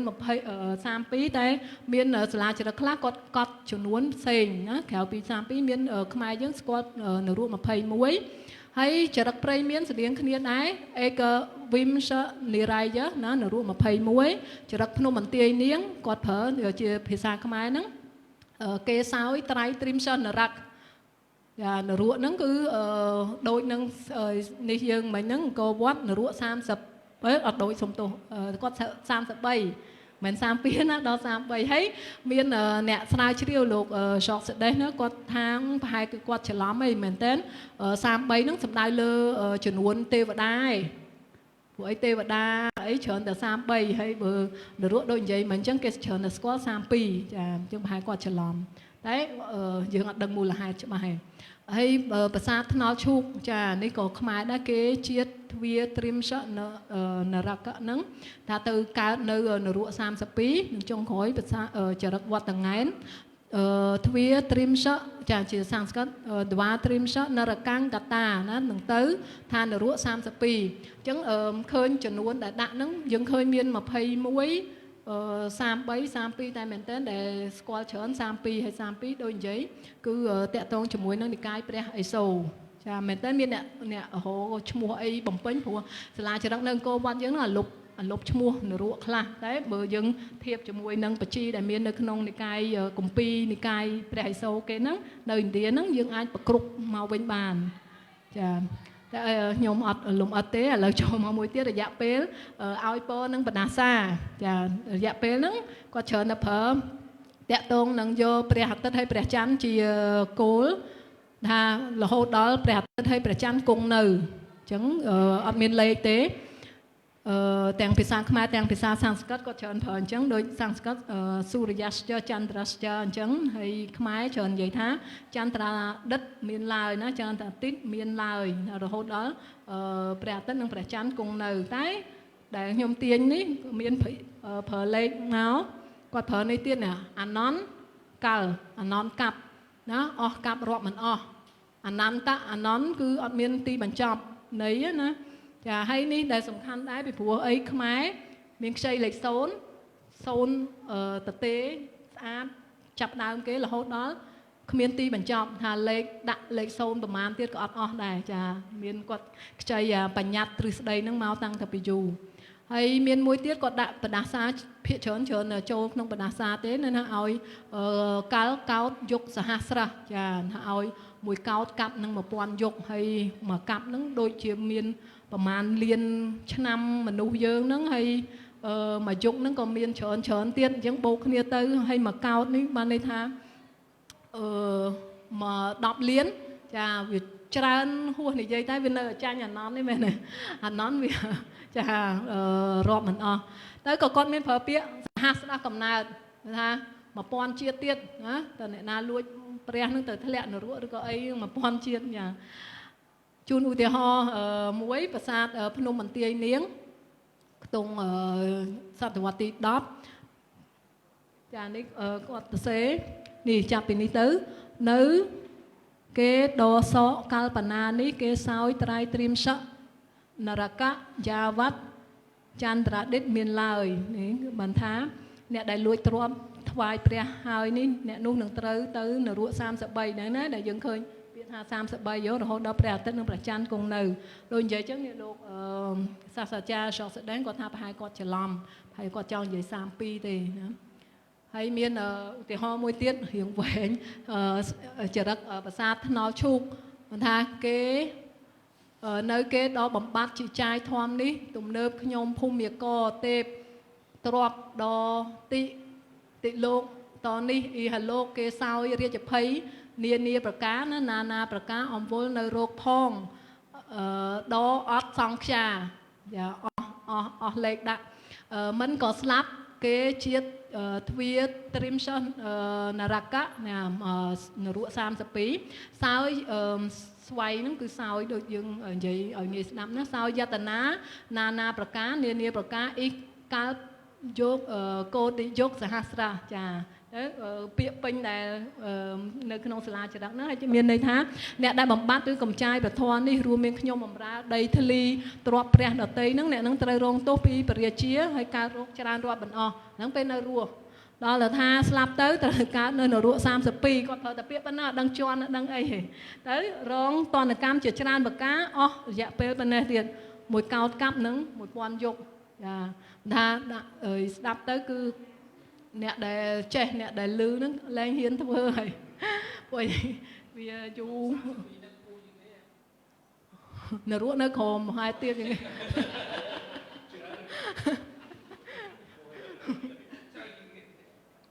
គាត់ថានរកនៅក្រោមឯងចាមួយទៀតជូនឧទាហរណ៍ខ្ញុំជូនឧទាហរណ៍3ដែលសុទ្ធតែឧទាហរណ៍វែងចរិតប្រាសាទសង្ហែចាក៏ខ្ទង់ដើមសតវត្សទី11នៅអ្នកដល់ពុំទៅថ្វាយចាពុំធ្វើដោយព្រះនិយមដល់រស់នេះមាននិរណ័យដោយឧត្តមសាហាសមែនទេត្រូវមានសទៀតតែនេះគាត់និយាយកាត់ដែរឧត្តមសាបានន័យថាដោយទោសឧក្រិតថ្នាក់ធ្ងន់នេះឧត្តមដល់គឺបរិលោកមានយាតនាដល់ណាប្រការដល់ថ្វាត្រិមសិនរកអនន្តកັບរីនៅអ្នកដល់អំបាលអ្នកដល់បរិបាល័នបីពុំបិតាដល់គឺអ៊ីហាលោកមានសុខនៅយោះដល់គឺបរលោកទេវតាផងបូជានៅសុខៃស្វរៈសុខៈបុមួយអ៊ីស្វរៈតិចទៀតយើងឃើញប្រែថាម៉េចអ៊ីស្វរយៈឧបភោគផងអាយសួរអនន្តកັບចាប្រែថាម៉េចអ្នកដែលពុំធ្វើតាមកំណត់បានន័យថាពាក្យសច្ចាប្រណិធានហ្នឹងអ្នកនោះត្រូវជាប់ ទោសបទឧក្រិដ្ឋហើយនៅជាតិក្រោយត្រូវរងទណ្ឌកម្មជាច្រើនប្រការនៅនរក32មកទៀតនរក32អស់កាត់រាប់មិនអស់នេះអនន្តកម្មនេះហើយចំណែកអ្នកដែលថែរក្សាបធរនេះយ៉ាមិនបៀតបៀនអ្នកនោះបានសោយសុខនឹងយសនៅជាតិនេះផងនិងជាតិក្រោយផងហើយនឹងបានពួកទេវតាគោរពបូជាយ៉ាសោយនៅសុខដុមរមនានៅឋានសួគ៌អស់កាត់រាប់មិនអស់ដូចគ្នាអនន្តកម្មយ៉ាឧទាហរណ៍តាក់ទងជាមួយនឹងអនន្តកម្មអញ្ចឹងក៏ដូចនិយាយអញ្ចឹងបរិជាអីអ្នកធ្វើបុណ្យហ្នឹងគឺគាត់ខំអញ្ចឹងបដៅថាកុំឲ្យធ្វើបាបធ្វើតែបុណ្យព្រោះអីវាខុសគ្នាមេឃដីបន្តមកទៀតចាតកតងនឹងមនុស្សអ្នកដែលទទួលពរនឹងបដាសាយើងឃើញច្រើនមើលប្រើពាក្យ7មកជាប់ដល់ឥឡូវដែរណានៅមានសញ្ញាណយើងច្រើននិយាយអី7សន្តានអីទៅតាំងតពីសាលាចរិតយើងនឹងមានអីពាក្យ7ច្រើននៅក្នុងហ្នឹងខ្មែរចាស់យើងឃើញពាក្យនេះសព្ទមាតាសព្ទពីតាមានន័យថាម៉េចមេត្តា7ឪពុក7ខ្ញុំប្រែឲ្យងាយស្ដាប់ខ្ញុំគិតថាជីដូនជីតា7ចំនួនខ្ញុំរាប់អត់អស់ហើយមែនឥឡូវយើងឪពុកជីតាជីទួតជីលួតជីលាជីប៉ាជីអីគេចុងកុលចាចុងកុលចាហ្នឹងហើយ7ចំនួនទេមើលណាចារបៀបអញ្ចឹងហើយខ្មែរមានពាក្យមួយទៀតសព្ទពុរុសអន្តរៈនេះបានប្រើពាក្យ7ចំនួនចំណាសព្ទ7ពុរុសមនុស្សអន្តរៈប្រើថាម៉េចកន្លែងចំណងឬក៏ដែលកន្លងរបៀបអញ្ចឹងនិយាយរួមចំនួនយើងប្រែក្នុងន័យនេះចំនួនជាភាសាសំស្ក្រឹតមានពាក្យលេខទេមានតែខ្មែរទេភាសាសំស្ក្រឹតគាត់ច្រើនតែប្រើតែងាយពីត្រីភិសហឧទាហរណ៍បានន័យថាជាមួយជីដូនជីតាទៅមិនថាធ្លាក់នៅរស់ហ្នឹងមិនមែនតែម្នាក់ឯងទេដាក់ជីដូនជីតាអញ្ចឹងទៀតទៅបើបានប៉ុនបានកសលហ្នឹងក៏មិនមែនតែម្នាក់ឯងដែលបានដល់7ជំនាន់អញ្ចឹងដែរចាឧទាហរណ៍នេះមានខ្ញុំអត់បានដាក់តែនេះចរិតភូមិកំរៀងចានៅសតវត្សទី8មានគាត់និយាយអញ្ចឹងនៅគេដល់ពុំអោយគឺគេដល់ទប់គឺគេដល់សក់គឺសព្ទមាតាសព្ទពីតាគេទៅតគឺនិរិយអតិរៅរពមហារៅរពព្រំហត្យាផលគេមានគឺចានេះក៏ខ្លាំងដែរអ្នកដែលមិនអោយដែលទុំឲ្យគេធ្វើហើយលួចទ្រព្យទាំងនេះហ្នឹងអ្នកទាំងនោះត្រូវមិនត្រូវទៅនរកឈ្មោះថាអតិរៅរពដឹងនៅមានអ្នកស្គាល់អត់ទេមហារៅរពចាហើយជាមួយជីដូនជីតា7ចំនួនគាត់ប្រើពាក្យហ្នឹងសព្ទមាតាសព្ទពីតានៅខ្មែរនេះចាគឺថាត្រូវទទួលផលដោយអ្នកណាបានសម្រាប់ព្រាមទោះនឹងធ្ងន់ដូចយើងអីចូលអីគេអនន្តរិយកម្មមែនអត់ហ៎ដឹងគេហៅទោះចាចុងក្រោយគេហើយផ្នែកចុងក្រោយដែលយើងឃើញលេខគឺរាជការចង់និយាយប្រាប់ពីឋានន្តរស័ក្តិមន្ត្រីហើយនឹងតាក់ទងជាមួយនឹងកម្មសិទ្ធិដីធ្លីចាកម្មសិទ្ធិដីធ្លីយើងឃើញមានពាក្យសូនគាត់ប្រើពាក្យសូនశូન્યមូលតែគាត់ប្រើជាកិរិយាសព្ទសូនឡើយហ្នឹងបានន័យថាអស់ម្ចាស់ទីទៀតយើងឃើញឧទាហរណ៍ហើយនៅក្នុងមន្ត្រីរាជការមានឋានន្តរស័ក្តិមន្ត្រីគាត់ប្រើឯកតោត្រីនីចាត់តែធំល្មមទៅចាឡោញឈ្មោះអប់នៅព្រៃដំបងស្លាប់ទៅអាស្រមក៏សូនទៅរបៀបដូចថាអស់អ្នកថែអាស្រមក៏ដាច់អត់ដោយខូចអស់ទៅហើយមានពាក្យមួយទៀតశូન્યមូលនេះប្រែថាម៉េចស្រេសុព្រិយានៃមលశូન્યមូលតិតាញកំដែងអញមហេន្ត្រៈទេពីបង្គំត្បូងនិវេដនសូមជូនដល់ព្រះកំដែងអញថាស្រែឈ្មោះស្រែគាត់មានឈ្មោះណាសុព្រិយារបស់ប្រហែលជាឈ្មោះម្ចាស់ហ្នឹងមលដែលលែងមានម្ចាស់នោះលែងមានម្ចាស់శូન્યមូលប្រែថាលែងមានម្ចាស់ទៅក៏តាញក៏ជាងារមួយដែរខាងស្រីខ្ពស់មុខដែរហើយតាញកំដែងអញទៀតហ្នឹងគាត់មានឋានៈយោជាវងតកូលបរិជាណារាជវង្សអីមហេន្ត្រទេវីទូលថ្វាយបរិជាឲ្យយកទៅធ្វើជាដង្វាយព្រះទៅអញ្ចឹងណាចាស្រែហ្នឹង បានទៅជាដង្វាយព្រះបានន័យថាមិនគឺគេធ្វើឲ្យគេយកស្រូវយកអីហ្នឹងសម្រាប់ធ្វើពិធីបូជាព្រោះសម័យដើមតាមភាសាតាមអីត្រូវមានពិធីបូជាចង់ថាត្រូវចាយលុយត្រូវមានអ្នកមនុស្សនៅចាំធ្វើត្រូវមានដាំបាយដាំអីអញ្ចឹងខាងសេដ្ឋកិច្ចត្រូវតែមានអញ្ចឹងมันដើរបានចាឲ្យតាក់ទងជាមួយនឹងឋានន្តរស័ក្តិហ្នឹងគាត់មិនប្រើតាពាក្យឯកតោត្រីនីចត្វារីទេគាត់ប្រើពាក្យណានីប្រាប់លេខមិនថាថ្នាក់លេខ1មាន4ថ្នាក់នីតោនីត្រីនីនីចត្វារីហើយអ្នកដែល4ថ្នាក់អ្នកដែលប្រើនៅក្នុងហ្នឹងយើងឃើញមានគ្រូមានគ្រូនីឯកមិនថាគ្រូថ្នាក់លេខ1អញ្ចឹងណាអាចារ្យនីតោអាចារ្យថ្នាក់លេខ2ហើយប្រតិយហ្នឹងជាពាក្យសាមស្កតមានន័យថាអ្នកបម្រើឬអាមាត្យចំណិតរបស់បរិយានៅនេះបរិយាមិនដឹងយើងធ្លាប់មើលកុនចិនកូរ៉េអីតែមានអ្នកដែលស្និទ្ធជាប់មួយបរិយានៅក្នុងសាលាចរិតប្រតិយឬក៏វ៉ាឡាភៈហ្នឹងគឺថាមនុស្សចំណិតទៅណាទៅជាមួយហើយបរិយាទៅណាទៅយកទៅជាមួយហើយមានសភាបតីក៏មានថ្នាក់គេយ៉ាងដែរសភាបតីនីឯកអីចឹងណាប្រធានចៅក្រមខ្លោញមានខ្លោញច្រើនប្រភេទខ្លោញស្រូវខ្លោញស្រែខ្ញុំចេះថាណាមានន័យថាមេឬក៏ប្រធានហើយមានមួយទៀតគុណដូដារស៊ីពីដើមអ្នកមានដូចជាអ្នកដើរត្រួតណាឃ្លាំមើលអ្នកណាធ្វើទោសអ្នកណាធ្វើគុណបានន័យថាអ្នកណាទៅបៀតបៀនគេអីតាមផ្លូវតាមទីសាធារណៈអីចឹងគេមានដូចតម្រួតចឹងហើយក៏មានតម្រួតមួយទៀតណាពាក្យខ្មែរយើងពីដើមចដល់សៀងខ្ចីទៅយើងខ្ចីគេមកវិញយើងលែងនិយាយតម្រួតកើតយើងនិយាយតម្រួតតាមគេយកតតាមគេវិញហើយមានស្មូតចាពីដើមមាននៅក្នុង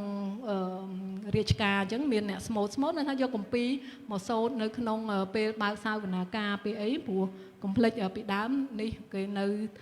ជាប់ធัวច្រើនបានន័យថាម៉េចពេលមុននឹងបើកសាវនាការអាចធ្វើពិធីឬមួយក៏យកគម្ពីរអីសូត្រស្បត់ស្បាយអញ្ចឹងណាចាភាគច្រើនតាក់ទងកាត់ក្តីឯងនេះខ្ញុំសូមជូនចាឧទាហរណ៍មានពាក្យនីចត្វារីនេះណាប្រតិយអ្នកដែលចំណិតបរិជាដូចគាត់និយាយថាអានអត់ដាច់ទេនេះចាប់ពីនេះនៅមានវរសាសនៈធូលីវរះបាតធូលីជើងវរះក៏ម្ដែងអញខ្ញុំលោកមើលតាមនេះដែរណាតវ៉ាហេតដៃយាស៊ីវៈបំចាំប្រតិយនីចត្វារីចាចាប់តាមនេះមិនថាម៉េចមានបរិជាមានបរិយាបញ្ជាពីបកូណាប្របាទចាបកូណាហ្នឹងទៅកាន់វ៉ាមកឈ្មោះហារតីណាហារតីសេវៈហ្នឹងមានមុខងារជាអាមាត្យចំណិតថ្នាក់លេខ4ហើយមែនតើប្រហែលជាមានអ្នកស្រាវជ្រាវខ្ញុំបានតាមដានគេលេខគាត់លេខ1ដល់លេខ4មិនដឹងថាលេខ1ទៀបជាងលេខ4ឬក៏លេខ4ទៀបជាងលេខ1ឯណាថាលេខ1ដូចយើងឥឡូវលេខ1គឺលេខ1ខ្ពស់ចាកន្លែងហ្នឹងខ្ញុំអត់បានស្រាវជ្រាវដែរហ្នឹងហើយសូមបញ្ចប់ដល់តន់ចប់បើបញ្ចប់ប្រាប់ថាលេខមាននៅក្នុងដែលយើងនិយាយ1ម៉ោងជាងហ្នឹងមាននៅក្នុងកាលបាឆែតគឺតកតងឆ្នាំច័ន្ទកតេហើយដង្វាយព្រះពរហើយនឹងបដាសាដូចយើងឃើញក្នុងរាជការតកតងជាមួយកម្មសិទ្ធិដីធ្លីហ្នឹងយុសមន្ត្រីតែ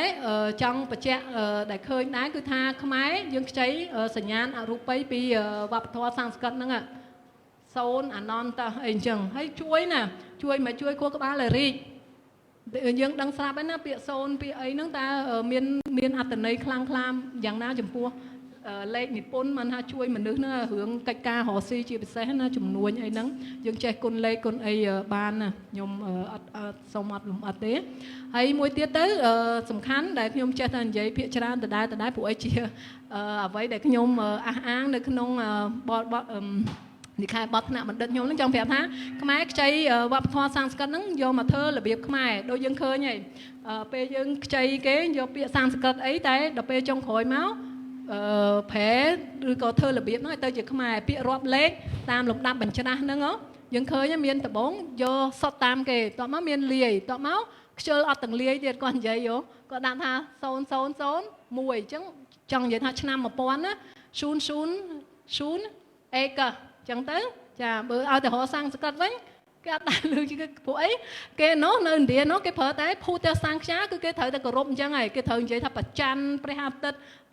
ấy cái phơn ấy xây anh chắc là bây đầm nàng lên tại có máy du tới bạch phở lên lấy cô đấy thế đã lên trong chẳng từ nắng là việc mai trong mũi tiền ấy mũi tiền này dân xây mua chan cái tệ pan chả mi ấy tần nó snap tơ bờ rùa ấy ta còn nóm nên mà đã mua chả là việc mai chẳng hồ hai đò lớn nó bò đầm mây ấy chả nắng lẹ khả năng là việc mai hay nè đấy nhôm ở trong cha phải chẹt miên bọt sen bị buôn năng tiết đang nhôm giấy nó có miên lấy nó không năng đai đang nhọ ban vô sắc xa ấy chẳng nhọ ban vô mà bằng hành tế đôi nó không cách bị thi miên mua cách bị thi khác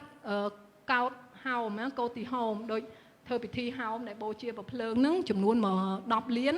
cao tự gia cho nhớ nó thơ bị thi danh nướng đọc liến ha sơ gia cho nhớ thơ bị thi danh nướng mà pón hay nhom chưa nè class đáp tới ôi thơ bị thi đọc liến và hai chị quạt còn này giấy bẩn lơ ấy nè đấy dương mình đăng tháp bò bọt dương mình hiền để xa ấy nhóm nơi tập can thá thòm đá vậy để dây nó không ni phía xa sang cật để quạt cha ấy tục bẩn đấy nhóm cật tha chia xa sân chứng là vậy để con này giấy phía trên quạt mình bấm phơi chào có chỉ đôi hà tha ao tại bán nhóm cật tha ao tại hai ao này hay miền mỗi tiếng này ha sơn tha nó chỉ đôi ấy cái chén dương giống như miền rốn á cha nâng có phở nước nông cách bị thi sát na đại bị đá mu bị thi có thơ chán hay chẳng vật thọ để do mà pra nông bị thi nâng có miếng bãi phem chán này dương plek ở hai trần lỡ môn nâng bờ chắp này nhom xong vậy lươn ở bờ chắp bộ ấy nhom cất ha và hai chia miếng nè nực khơi súa tới nhom xong chloi à hói để tôi chỉ mỗi lệch xôn để nhom thang nhom nâng này dây mình tết trong cày rồi thu bùa nè này vậy ní thế na vậy luôn miền nè chạm vào đó mới cầu mình đắng miền là bấy là lô mua amir axel nè đôi chiều mà đông năm pipon chiên hay qua tờ xe dập hơn ní pipon đập ram rồi có đong pờ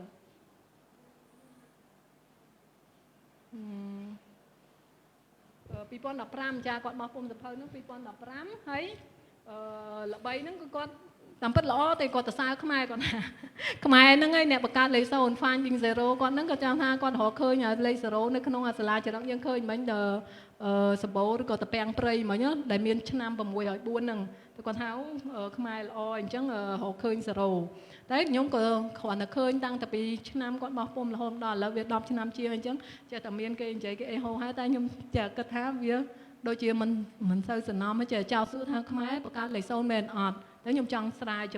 chầm non nướng thấy quan miền tây sập hơi quan nướng quan nào tăng từ pi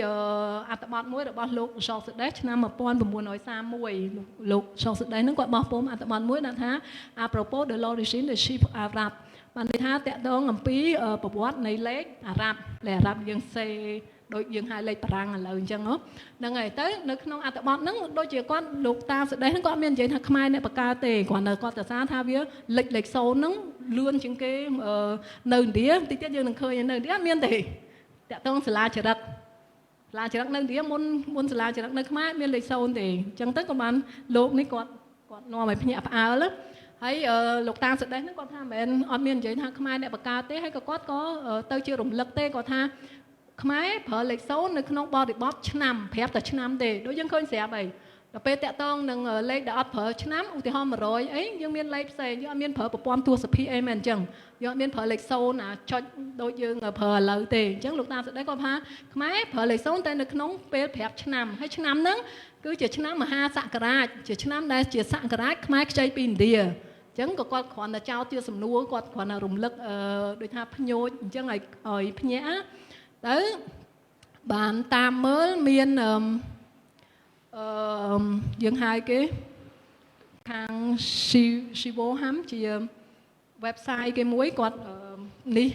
phép sầm khăn miền ở stra muối nè cái họ khơi nè cái hai là bấy stra nó là bấy giờ chấm buôn nè nè hiện ra cho đắc nè hiện sạch thẻ thêm một tờ là vậy mà ná sạch thẻ nó cứ tăng phí sang từ quạt tí bay tí buồn tay nị vốn nơi sang từ quạt tí bay tí buồn hay cái họ khơi nơi mà đóng bạc xà ly nó bên nè na plom đáp hướng phé ấy chờ nè squat mà đóng mà nó có tạ cạ xì la ចាម្ដុំហ្នឹងគឺចន្លោះអាហ្វហ្គានីស្ថានប៉ាគីស្ថានមួយឥណ្ឌាហ្នឹងជាដែនដីដែលចាស់បុរាណទៅយើងហៅគេសទ្ធាហ្នឹងគាត់ធ្វើពីឈើមាន70សន្លឹកហ្នឹងទៅសេជាអក្សរសារដានតែជាភាសាសំស្ក្រឹតនៅក្នុងមានលេខ0ច្រើនឧទាហរណ៍មួយនេះជាសត្រា7គណិតវិទ្យាដំបូងគេណាតាំងខ្ញុំនិយាយម្ដងទៀតនិពន្ធតាំងពីសតវត្សទី3និងទី4តែវាមានបញ្ហាការបច្ឆេទសបកឈើហ្នឹងពីព្រោះអីសត្រាហ្នឹងនិពន្ធនៅឆ្នាំសតវត្សហ្នឹងប៉ុន្តែសបកឈើនេះវាមិនមែនទេអញ្ចឹងវាមានចំណោទច្រើនតិចទៀតយើងនឹងឃើញដោយសារថាខ្ញុំនិយាយហើយសបកឈើហ្នឹងមានគេយកទៅពិសោធន៍អាស្អីគេកបោននោះចាទៅឃើញម្ដងថានៅចន្លោះសតវត្សទី8ដល់ទី12ហ្នឹងស្រាប់តែគេផ្សាយអញ្ចឹងទៅដល់ខែកញ្ញា2017មានអ្នកស្រាវជ្រាវជាពិសេសអ្នកខាងសំស្ក្រឹតខាងអីដូចខ្ញុំហ្នឹងក៏មានសាស្ត្រាចារ្យមានគ្រូអីខ្ញុំហ្នឹងទៅគាត់ថាអូគាត់អត់សុខចិត្តព្រោះអីគាត់គិតថាប្រហែលជាមិនអាចចាស់សំទុំមុនដំបូងមុនឆ្នាំ2017ហ្នឹងមានអ្នកគេថាអាសបកឈើហ្នឹងគេយកទៅពិសោធន៍វាផ្សេងគ្នាកាលបច្ឆេទខ្លះនៅសតវត្សទី8ខ្លះនៅដល់សតវត្សទី12វាចន្លោះហ្នឹងចាតែឆ្នាំនេះខែសីហាខែកញ្ញាឆ្នាំ2017ហ្នឹងស្រាប់តែគេផ្សាយម្ដងទៀតគេថាអូគេមានពិសោធន៍ចំសបកឈើកន្លែងណាមួយនោះវានៅសតវត្សទី3ទី4ចំបាច់ហ្នឹងឆ្នាំដែលគេនិពន្ធហ្នឹងឯងអញ្ចឹងទុកបានរាប់រយច្រើនសតវត្សមែនតើចានាំគ្នារំភើបអញ្ចឹងទៅតែក៏មានអ្នក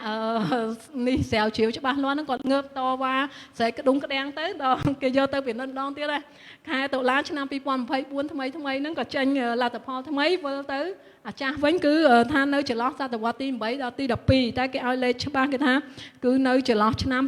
799ដល់ឆ្នាំ1102នៃគ្រិស្តសករាជអញ្ចឹងវាចន្លោះទី8ដល់ទី12ហ្នឹងវិញចាអញ្ចឹងក៏យើងឆ្ងល់ដែរថាបើសត្រាហ្នឹងច្រឡងតគ្នាច្រើនចំនួនអញ្ចឹងអាលេខ0លេខអីនេះมันប្រកាសថាជាលេខយើងហៅលេខស៊ីនណាលេខដែលដូចនឹងអាសត្រាដើម 100% មែនអត់អាចអ្នកច្រឡងនៅសតវត្សទី8គាត់ថែមគាត់ថយអញ្ចឹងណាចាឥឡូវយើងនៅតែអត់ដឹងថាតែលេខ0ហ្នឹងឥណ្ឌាគេប្រើតាំងតែពីសតវត្សទី3ទី4ហ្នឹងមុនខ្មែរអីក៏នៅតែជាចំណោទតែយ៉ាងណាឥណ្ឌាក៏នៅតែយើងប្រាប់ថាជាម្ចាស់អរិយធម៌អញ្ចឹងគាត់មានស្អីច្រើនផ្សេងដែលគេមានលេខ0សញ្ញាលេខ0ហ្នឹងហើយច្រើនណាស់តាំងតែពី200ឆ្នាំមុនគ្រិស្តសករាជអាចារ្យម្នាក់ឈ្មោះបឹងកលៈនេះគាត់ប្រើលេខ0ហ្នឹងសម្រាប់សម្គាល់លេខ0នៅក្នុងគម្ពីរឈ្មោះឆន្ទសោតចាហើយមកក្រោយទៀតសតវត្សទី5ទី6ហ្នឹងប្រើសញ្ញាចំណុចចុចនឹងមួយឲ្យពងកពើហ្នឹងដើម្បីសម្គាល់លេខ0នៅក្នុងប្រព័ន្ធខ្ទង់ទស្សភាគហ្នឹងទៀតច្បាស់លាស់នៅនេះសតវត្សទី5ទី6អាចារ្យអារ្យផាត់ហ្នឹងមកដល់ទៀតព្រហ្មគប់គាត់ប្រើនៅក្នុងគម្ពីរគាត់ឈ្មោះ Brahmasputra Siddhanta សតវត្សទី7ហើយតែគាត់ប្រើលេខ0ប្រាប់ពីចំណុចសម្គាល់លេខ0មកចុងក្រោយទិញថាសតវត្សទី6តែក្រោយលោកនេះតែគាត់ល្អមិនលោកសុបន្ទុហ្នឹងគាត់ប្រើពាក្យថាស៊ូញបិណ្ឌុគាត់អ្នកកវីបណ្ឌិតកំណាព្យអីទេតែគាត់ប្រើពាក្យស៊ូញបិណ្ឌុហ្នឹងមានន័យថាចំណុចដែលជាលេខ0ហ្នឹងប្រៀបធៀបនេះផ្កាយនៅលើមេឃគាត់មើលទៅមេឃឃើញផ្កាយចុច00ចាមិនមែនដូចយើងគូផ្កាយដូចឥឡូវចាមានឆុងដូចយើងគូឥឡូវឯងគាត់ឃើញលេខ0នេះគាត់ប្រើពាក្យស៊ូញបិណ្ឌុតែចង់បញ្ជាក់ថាឥណ្ឌាគេមានអ្នកប្រាជ្ញអ្នកនេះសញ្ញាគេតាក់ទងលេខ0វាច្រើនតែគាត់ថាជាសាលាចរិតគ្នាអត់ឃើញមានមុនសាលាចរិតខ្មែរមែនហើយក្រៅតែពីហ្នឹងទៀតខ្ញុំលើកអំណះអំណាងមានលោកសាស្ត្រាចារ្យ Richard Salomon ហ្នឹងក្នុងសៀវភៅគាត់ Indian Epigraphy តាំងឆ្នាំ1998ហ្នឹង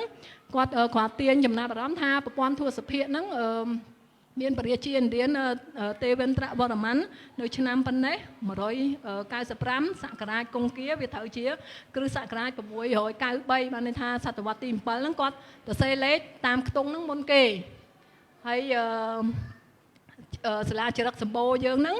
វាទៅសេនៅលេខប៉ុណ្ណេះឆ្នាំប៉ុណ្ណេះបានន័យថាមុនគេដែលខ្ទង់នេះឯង10ឆ្នាំឯងក៏ប៉ុន្តែបើយើងមើលអក្សរសិល្ប៍បានន័យថាគម្ពីរអីគេវិញគឺប្រព័ន្ធសរសេរលេខតាមខ្ទង់ហ្នឹងនៅស្រុកឥណ្ឌាមានតាំងតែពីអាចារ្យសុបន្ទុនឹងសតវត្សទី6ហ្នឹងមកហើយមួយទៀតតាក់ទងជាមួយនឹងដូចគ្នាប្រព័ន្ធភូតសង្ឃាដែលយើងប្រើលេខប្រកបហ្នឹង ឃើញនេះសាលាចរិតថ្មក្រែយើងរីទូគ្រីទីអ៊ីនត្រីហ្នឹងឆ្នាំប៉ុណ្ណេះ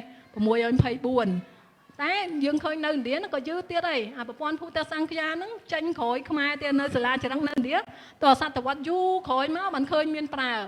អានេះថាខ្មែរលេខ0ប្រើលឿនប្រព័ន្ធភូតសង្ឃាក៏ប្រើលឿនហើយលេខអីឆ្នាំអីតាមប្រព័ន្ធទស្សភាគនេះមានតសេខ្ទង់រាយខ្ទង់រយខ្ទង់10ខ្ទង់100ដូចគេហ្នឹងក៏លឿនទៀតតាមសាលាចរិតយើងលឿនក៏ប៉ុន្តែមើលកំពីយើងក្រោយគេទេខ្ញុំគិតអញ្ចឹងណាហើយមានអំណះអំណាងចានេះដែលចង់ប្រាប់ថាសាលាចរិតឥណ្ឌាដំបូងគេដែលមានលេខ0នេះគឺឆ្នាំប៉ុណ្ណេះគេហៅសាលាចរិតចាត់តួភុជនៅក្រុងកវ៉ាល់យ៉ឺរដ្ឋម៉ាត់ប្រទេសនៅឥណ្ឌាហើយឆ្នាំដែលគាត់កំណត់1933វិក្រមសម្បត្តិកែមកគ្រិស្តសករាជនឹងត្រូវជាឆ្នាំ876អញ្ចឹងវាសតវត្សទី9ហើយយើងសតវត្សទី7មែនទេ608ជាងចាអញ្ចឹងមុនយូរមែនតើវាគាត់មានលេខ0នៅក្នុងបរិបទអីកាលហ្នឹងប្រាប់ពីដង្វាយព្រះអីដែរសួន270ទៅសេអញ្ចឹងព្រោះសេជាអក្សរនាគរីស្តៀងចេះអញ្ចឹងលេខ2លេខ7លេខ0គាត់ទៅសេមានលេខ0អញ្ចឹងហើយនឹងកម្រងផ្កា50ថ្វាយប្រាសាទប្រចាំថ្ងៃក្នុងបរិបទហ្នឹងដែលគេឃើញលេខ0នៅក្នុងសាលាចរិតអញ្ចឹងវាក្រោយខ្មែរជាងមួយសតវត្សតែដូចនិយាយដដែលហ្នឹងគឺឥណ្ឌាគេមានសញ្ញាណលេខ0ដែលប្រើនៅក្នុងគម្ពីរគេមានអាចារ្យគេធំហ្នឹងគាត់ចេះស្គាល់លេខ0ហ្នឹងវាច្រើនហើយអញ្ចឹងក៏ខ្ញុំគាត់ថាតើយើងសួរគ្នាថាខ្មែរអ្នកបង្កើតលេខ0មែនឬអត់ហើយក្រោយតែពីហ្នឹងមានមួយទៀតកុំភ្លេចនៅឥណ្ឌូនេស៊ីនៅនេះមានចរិតគេដាក់គេឌូកាន់ប៊ូគិតហ្នឹងនៅកោះសុមាត្រាផ្សេងជាភាសាម៉ាឡេចាស់ឆ្នាំមានសាលាចរិតមួយខ្ញុំយកចេញពីអ៊ីនធឺណិតតែវាអត់ច្បាស់លេខឆ្នាំគេចំលេខដូចយើងដែរ604ដោយសាលាចរិតថ្មក្រែយើងនឹងដែរតែមិនថាគេឆ្នាំទន្ទឹមគ្នាហ្នឹងក៏គេមានលេខនឹងដែរអញ្ចឹងមិនថាក្រៅតែពីខ្មែរក៏មានឥណ្ឌូនេស៊ីក៏គេចេះប្រើលេខ0ឆ្នាំតែមួយហ្នឹងនៅក្នុងសាលាចរិតដែរអញ្ចឹងតើថាខ្មែរយើងអ្នកបង្កើតសាលាចរិតបង្កើតលេខ0ហ្នឹងមែនឬអត់ចោលជាសំណួរអញ្ចឹងណានេះខ្ញុំរំលឹកនេះសាលាចរិតសម្បូរឬក៏តាពាំងព្រៃយើងនេះលេខ604នេះអាហ្នឹងស្មើមួយឥណ្ឌូនេស៊ីហើយកុំភ្លេចទៀតលេខយើងសិតតែខ្ចីពីឥណ្ឌាដោយអក្សរអញ្ចឹងចាចឹងថាបើយើងខ្ចីគេមួយសេតមកអញ្ចឹងហើយយើងក៏ខ្ញុំគាត់ថាគិតយើងគាត់ថាគិតលេងណាហើយមកអំបូរមនខ្មែរអូស្ត្រូអាស៊ីតិចអីរលេខ0ប្រពាក្យហៅលេខ0វាអត់មានទេខ្ចីគេមានពាក្យយួនតែមានន័យថាទេដូចខ្មែរយើងនិយាយអញ្ចឹងណាវាមិនចំជាសញ្ញាណលេខ0ចំដូចជាលេខទេអញ្ចឹងក៏គ្រាន់តែនេះជូនជាយោបល់ហ្នឹងថាតើខ្មែរយើងហ្នឹងជាអ្នកបង្កើតលេខ0មែនអត់បើដូចហ្នឹងឯងខ្ញុំទាញគឺចង់ថាភាគច្រើនវាអត់ទេហើយគាត់ថាយើងកុំតូចចិត្តមិនមែនជារឿងអីដែលអន់ទេមែនណាមិនមែនថាជារឿងដែលខ្មែរអន់ពីព្រោះយ៉ាងហោចណាស់ខ្មែរចេះប្រើលេខ0ហ្នឹងតាំងពីសតវត្សទី7តាំងពី1000ជាង1300ឆ្នាំមុនចាហើយមួយទៀតនេះរឿងលេខ0ហ្នឹងធ្វើឲ្យខ្ញុំនឹកឃើញដល់សាលាចរិតប្រែរូបទាំងមានអ្នកណានេះក៏តួអង្គល្បីសម្រាប់អ្នកអានសាលាចរិតដែរមិនថាជាសាលាចរិតដែលវែងជាងគេមានដល់ទៅ298ល្បះស្អីជាភាសាសំស្ក្រឹតហើយក៏ល្អជាងគេព្រោះឲ្យស្ដាប់ទៅមានរំដំណែងណោងណាបរោះផងក៏បរោះហើយអត្តន័យមានទស្សនវិជ្ជាមានសាសនាមានអីជ្រៅជ្រះនៅថាអ្នកល្មមអានទៅគាត់អ្នកសាស្ត្រាចារ្យអីគាត់ព្រឺក្បាលអញ្ចឹងជួនណាអត់ល្បះតែមួយហ្នឹងបកប្រែន័យបាន3យ៉ាងអីអញ្ចឹងគាត់ថាអ្នកណាមើលចេះតិចមើលបានមកបកប្រែបានមួយយ៉ាងអ្នកណាចេះច្រើនទៅបកបាន2យ៉ាងអ្នកណាចេះខ្លាំងជាងហ្នឹងមើលធ្លុះទៀតទៅបកបានដល់3យ៉ាងវារបៀបអញ្ចឹងបានថាអ្នកដែលតែងហ្នឹងគឺមិនធម្មតាទេមិនថាជាសាលាចរិតយើងអាចនិយាយបានថាសាលាចរិតនៅស្រុកខ្មែរនៅជារបស់ខ្មែរហ្នឹងសេជាភាសាសំស្ក្រឹតវែងជាងគេល្អជាងគេអាហ្នឹងយើងនិយាយបានអត់ខុសទេពីព្រោះអីឥណ្ឌាទោះជាយើងរកមកធៀបអីអត់មានសាលាចរិតវែងទៅទេល្អអីចឹងទេតែបើសិនជាយើងមើលអក្សរសិល្ប៍គេវិញគេមានអក្សរសិល្ប៍ជាភាសាសំស្ក្រឹតល្អជាងខ្មែរវែងជាងខ្មែររាប់រយច្រើនដងហ្នឹងមែនអត់ចាហើយក៏មិនមែនជារឿងដែលខ្មែរអន់ឬក៏យើងត្រូវថាមិនល្អអីទេពីព្រោះអីមានអ្នកណាធ្វើបានសូម្បីឥណ្ឌាជាម្ចាស់ភាសាហ្នឹងក៏គាត់មិនខំធ្វើខាងសាលាចរិតគាត់ថាខ្មែរភាគច្រើនដែរលេចធ្លោបញ្ចេញតាមរយៈសាលាចរិតចាឥណ្ឌានោះគេបញ្ចេញតាមគម្ពីរតាមអីចាគេអត់សូវខំខាងសាលាចរិតអ អរគុណច្រើននេះខ្ញុំខំនិយាយថាឲ្យលឿនលបឿនមែនតែនៅតែយូរម៉ោងដល់អ្នកស្ដាប់ខាត់ទាំងអស់គ្នាខានបាយខានទឹកច្រើនណាខ្ញុំហើយខ្ញុំអត់អី សូមអរគុណច្រើនចំពោះការធ្វើបទបង្ហាញដ៏លម្អិតរបស់អ្នកគ្រូយើងមានពេល10នាទីដែរសម្រាប់កម្មវិធីសំណួរចម្លើយបាទសិនជាអាដាមលោកជំទាវលោកស្រីមានសំណួរអីសូមអញ្ជើញលើកឡើងបាទ បាទសូមអរគុណលោកសុភាពសូមអរគុណលោកស្រីបណ្ឌិតអតីតនិស្សិតក៏តែឥឡូវខ្លាចជាគ្រូវិញហើយខ្លាចជាគ្រូវិញខ្ញុំមានច្រើនសំណួរប៉ុន្តែសំណួរខ្លីៗទេខ្លីៗ10នាទីប្រហែលបានប៉ុន្តែមុននឹងឈានចូលដល់សំណួរខ្ញុំសូមអរគុណគុណធាសិនដែលបានចាប់ផ្ដើមដោយរំលឹកអំពីការដែលចង់ជំរុញលើកទឹកចិត្តឲ្យជនជាតិខ្មែរយើងនិយាយភាសាខ្មែរដោយប្រើអក្សរខ្មែរពាក្យខ្មែរសុទ្ធយើងមិនចាំបាច់ថាខ្ញុំមកលេតអីមិញហ្នឹងណាអញ្ចឹងខ្ញុំចង់អំពាវនាវឲ្យអ្នកចូលរួមនៅក្នុងចូលស្ដាប់បទបទកថានេះគ្រប់គ្នាហ្នឹងម្នាក់ចេះតែជួយលើកតម្កើងគ្នាប្រាប់មិត្តភ័ក្តិតគ្នាទៅដើម្បីឲ្យភាសាជាតិយើងត្រូវបានប្រើប្រាស់ឲ្យបានត្រឹមត្រូវកុំឲ្យលាយបើសិនជាយើងនិយាយភាសាអង់គ្លេសក៏និយាយអង់គ្លេសសុទ្ធចឹងទៅបើនិយាយខ្មែរក៏ខ្មែរសុទ្ធចឹងទៅពីព្រោះថាភាសាខ្លះបើយើងនិយាយលាយចឹងយើងអាចស្ដាប់បាននៅក្នុងចំណោមសហគមន៍យើងក៏តែសហគមន៍ផ្សេងដូចជាគាត់ចាស់នៅអូស័យអូឡ িম্প ិកគាត់មិនចេះស្ដាប់យើងខ្ញុំមកលេតមិនដឹងមានន័យថាម៉េចខ្ញុំមកលេតហ្នឹងអញ្ចឹងយើងមកយឺតយើងអាចនិយាយពាក្យមកយឺតបានអញ្ចឹងខ្ញុំចង់រំលឹកកន្លែងហ្នឹងបន្តិចសូមអរគុណលោកស្រីបណ្ឌិតដែលបានរំលឹកចំណុចនេះពងកពស់បាទជួនកាលខ្ញុំធីមរបស់យើងមានម៉ាអ្នកធីមរបស់យើងមានម៉ាអ្នកមិនដឹងធីមរបស់យើងមានម៉ាអ្នកហ្នឹងមានន័យថាម៉េចទេចំណុចនេះខ្ញុំសូមអំពាវនាវឲ្យគ្នាយើងនៅក្នុងបន្ទប់នេះជួយប្រាប់តគ្នាហើយជាពិសេសខ្លួនយើងតែម្ដងពាក់ព័ន្ធទៅនឹងភាសាបាលីភាសាសំស្ក្រឹតឥឡូវចំជំនាញហើយខ្ញុំចង់សួរយូរហើយអាហ្នឹងខ្មែរយើងច្រើននិយាយពាក្យចូលគ្នាហ្មងភាសាខ្ចីមកភាសាបាលីសំស្ក្រឹតនិយាយជាប់គ្នាបាលីផងសំស្ក្រឹតហ្មងអញ្ចឹងណាអញ្ចឹងសំណួរទី1ចាំខ្ញុំសួរចប់ហើយខ្ញុំឆ្លើយសរុបហ្មងទៅចង់សួរថាតើភាសាខ្មែរយើងខ្ចីបាលីផងខ្ចីសំស្ក្រឹតផងមិនអញ្ចឹងហើយតើភាគច្រើនគេប្រើសំស្ក្រឹតនៅក្នុងផ្នែកស្អីហើយគេខ្ចីបាលីនៅក្នុងផ្នែកអីបើតាមទូទៅយើងច្រើនស្ដាប់ថាលោកសូត្របាលីអញ្ចឹងលោកមិនដែលសូត្រសំស្ក្រឹតទេមិនអញ្ចឹងឬក៏មានដែរ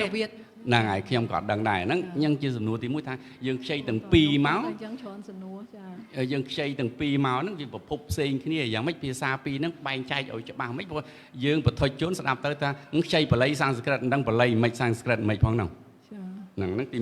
1ទី2សូមលោកស្រីបណ្ឌិតត្រឡប់ទៅតារាងដំបងមានលេខសំស្ក្រឹតផងលេខខ្មែរផងនោះមានលេខបញ្យលលេខ1លេខដល់100អីនោះ100ជាង4 500នោះខ្ញុំចុចតាមនេះហើយសូមរងចាំបន្តិចអូនេះចានេះដល់ហើយនេះតារាងនេះអញ្ចឹងយើងឃើញក្នុងតារាងហ្នឹងខាងឆ្វេងដៃហ្នឹងដូចលេខបញ្ឈរលេខសំស្ក្រឹតហ្នឹងអញ្ចឹងហើយដល់ពេលយើងបំលែងមកទៅលេខ1 2 3 4យើងនេះខាងចុងគេបំផុតនេះយើងចង់ដឹងថាតើចាប់ពីពេលណាមកដែលខ្មែរយើងកំណត់យកលេខដូចបច្ចុប្បន្ននេះ0 1 2 3 4 5រហូតទៅដល់លេខ400នេះហើយគេហៅថាដំណើរការនៃការវិវត្តការប្រើប្រាស់លេខហ្នឹងវាយ៉ាងម៉េចដែរជួយជម្រាបពីប្រវត្តិនឹងបន្តិចបានទេចា៎បាទហើយសំណួរចុងក្រោយយើងមានប្រើពាក្យពុទ្ធសករាជគ្រិស្តសករាជមហាសករាជយើងអត់មានពុទ្ធសករាជនេះចង់និយាយថាបច្ចុប្បន្ននេះយើងនិយាយថាពុទ្ធសករាជមិនអញ្ចឹងយើងនិយាយពុទ្ធសករាជយើងសំដៅទៅចាប់ពីកំណើតពុទ្ធមិនអញ្ចឹងដល់ពេលយើងគ្រិស្តសករាជយើងនិយាយចាប់ពីឆ្នាំ0ហ្នឹងគឺសំទោសពុទ្ធចូលនិព្វានមិនអញ្ចឹងចារាប់ហ្នឹងហើយរាប់ពីពុទ្ធចូលនិព្វានហ្នឹងហ្នឹងហើយរាប់ពីពុទ្ធចូលនិព្វានមិនអញ្ចឹងពុទ្ធសករាជដល់គ្រិស្តសករាជដូចគ្នាទៅគ្រឹះមិនអញ្ចឹងចារីឯមហាសករាជនេះចាប់ផ្ដើមគោលពីណាមកចាបាទឥឡូវសុំប៉ុណ្ណឹងសោះទុកពេលឲ្យអ្នកផ្សេងទៀតសួរបាទអរគុណ ចាអរគុណច្រើនចំពោះសំណួរដ៏ពិបាកចាខ្ញុំសាកល្បងឆ្លើយថាបាលីសំស្ក្រឹតបែបបាលីប្រើបែបណាសំស្ក្រឹតប្រើបែបខាងណាហើយហេតុអីបានគាត់ប្រើតែបាលីសំស្ក្រឹតអីអញ្ចឹងចូលគ្នាខ្ញុំធ្លាប់មានតសេបន្តិចដែរនៅក្នុងសភៅកម្ចីភាសាកម្ចីពាក្យសំស្ក្រឹតនៅក្នុងភាសាខ្មែរបច្ចុប្បន្នហ្នឹងចង់ប្រាប់ថាខ្មែរដល់ពេលឥឡូវខ្ជិលនឹងគិតថាមិនដឹងមួយណាមកពីបាលីមួយណាមកពីសំស្ក្រឹតប្រើអញ្ចឹងបណ្ដោយពាក្យខ្ចីបាលីសំស្ក្រឹតដូចខ្ញុំដែរខ្ញុំខ្ជិលនិយាយដូចកន្លែងណាមួយនោះខ្ញុំថាជាពាក្យខ្ចីពីលេខចាលេខខ្ញុំប្រើពាក្យថាជាពាក្យកម្ចីបាលីសំស្ក្រឹតពួកវាមិនដឹងថាមកពីបាលីឬមួយក៏មកពីសំស្ក្រឹតមិនដឹងខ្មែរខ្ចីពីណាឲ្យចំអញ្ចឹងដើរតាមរឲ្យដឹងថាអូឃើញឯអត្ថបទដំបូងគេបំផុតនេះលេខនេះគឺសំស្ក្រឹតអញ្ចឹងខ្មែរអញ្ចឹងខ្ចីពីសំស្ក្រឹតហើយខ្ញុំវាអត់មានពេលដើររម្ដងមកពាក្យអញ្ចឹងក៏លេខមិនដឹងថាខ្ចីពីបាលីឬក៏សំស្ក្រឹតពីព្រោះអីពាក្យថាលេខហ្នឹងវាសំស្ក្រឹតក៏អញ្ចឹងបាលីក៏អញ្ចឹងព្រោះតែពេលខ្លះយើងអាចថាបានពេលណារូបរាងពាក្យហ្នឹងវាខុសគ្នាដោយពាក្យអក្សរអក្សរៈហ្នឹងដឹងថាសំស្ក្រឹតដែរព្រោះសំស្ក្រឹតគាត់ថាអក្សរៈតែបាលីគាត់ថាកជាងសនេះតម្រួតជនជាអ្នកអញ្ចឹងច្រើនអត់បានគាត់ច្រើនដូរទៅកជាងខអក្សរៈអញ្ចឹងបានយើងគ្រាន់តែកលេចទៅអ្នកគាត់ស៊ំភ្នែកស៊ំតិចហ្នឹងគាត់ដឹងអក្សរសំស្ក្រឹតតែខ្ចីពីសំស្ក្រឹតតែអក្សរៈខ្ចីពីបាលីឯងអាហ្នឹងយើងថាបានផ្នែកអញ្ចឹងហើយថាប្រសងលោកសោតបាលីប្រសងខាងថេរវាទប្រកាសអីមិនមានលោកសោតសំស្ក្រឹតទេតែបើមហាយានអីគេមានក្បួនមានអីជាសំស្ក្រឹតដែរខ្ញុំឆ្លើយអស់ខ្ញុំគិតអញ្ចឹងសំណួរទី2ថាលេខខ្មែរពីពេលណាមកយើងប្រើលេខដូចសពថ្ងៃនេះអានេះដូចថាយើងឃើញដានសតវត្សទី6ទី7អានេះមកបច្ចុប្បន្នលេខ0អញ្ចឹងហើយនេះកន្លះកាលហ្នឹងយើងមានសញ្ញាសម្រាប់សម្គាល់កន្លះតែឥឡូវយើងអត់មានទេទៅសេតាមគេហើយក៏មានសល់តែពាក្យតាក់តងនៅហ្នឹងខ្ញុំថាយើងមើលតារាងមួយចាមួយនេះក៏ប្រាប់លំដាប់នេះសតវត្សទី6 7សតវត្សទី8សតវត្សទី9ទី10 11 12អញ្ចឹងយើងបានត្រឹម12ហើយតើតែយើងផ្គុំទៅយើងរកលេខអីនៅក្នុងសត្រាតែសម័យក្រោយមកយើងលែងសូវមានសរសេរសាលាចរិកមានដែរសាលាចរិកសម័យអង្គរនៅអង្គរវត្តអីចឹងចាសម័យសតវត្សទី15ដល់18អីនៅមានហើយផុតតែពីហ្នឹងយើងមើលលេខនៅក្នុងសត្រាគាត់សរសេរចឹងក៏យើងទាញទៅឧទាហរណ៍លេខ1ពីដើមអញ្ចេះមានមកអញ្ចេះខ្លះហើយមានលេខស្តៀងនឹងគូតខ្យងស្តៀងមកដល់លេខ1យើងខ្លះហើយអត់ទៅជាមាននេះប្រែប្រួលអីហ្មងទេលេខ1យើងឃើញដល់ពេលផុតតែពីសតវត្សទី12 13ដល់19 20អីទៅក៏ស្តៀងនឹងឯងទំមតែមកដល់យើងនេះទៅជាលេខ1ហើយយើងមានគូដាក់នៅក្នុងកុំព្យូទ័រឲ្យប្រើស្រាប់លែងមានសរសេរដៃដូចពីមុនដែលមានកុំព្យូទ័រសម័យមានកុំព្យូទ័រអញ្ចឹងបើថាឲ្យដឹងថាសប្ថ្ងៃពេលណាប្រើស្តៀងនឹងលេខមកដល់សប្ថ្ងៃខ្ញុំគិតថាប្រហែលជាសម័យ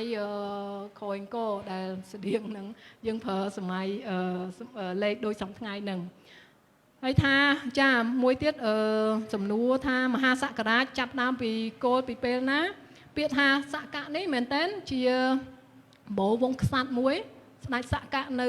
ខាងឥណ្ឌាហើយដូចជាឆ្នាំត្រូវនឹងគ្រិស្តសករាជទី78ហ្នឹងឯងលោកប្រកាសឡើងសោយរាជទៅពេលណាលោកឡើងសោយរាជលោកបង្កើតសករាជថ្មីហ្នឹងមិនថាចាប់ពីឥឡូវទៅចាប់រាប់ថាឆ្នាំលេខ1គឺឆ្នាំដែលលោកឡើងសោយរាជទី1ហើយដូចជាមានស្ដេចណានៅនគរមននៅខាងភូមាអីដូចមានបង្កើតចុលសករាជដឹងចាខាងនេះភក្ត្រាយគេច្បាស់ជាងខ្ញុំទៅក៏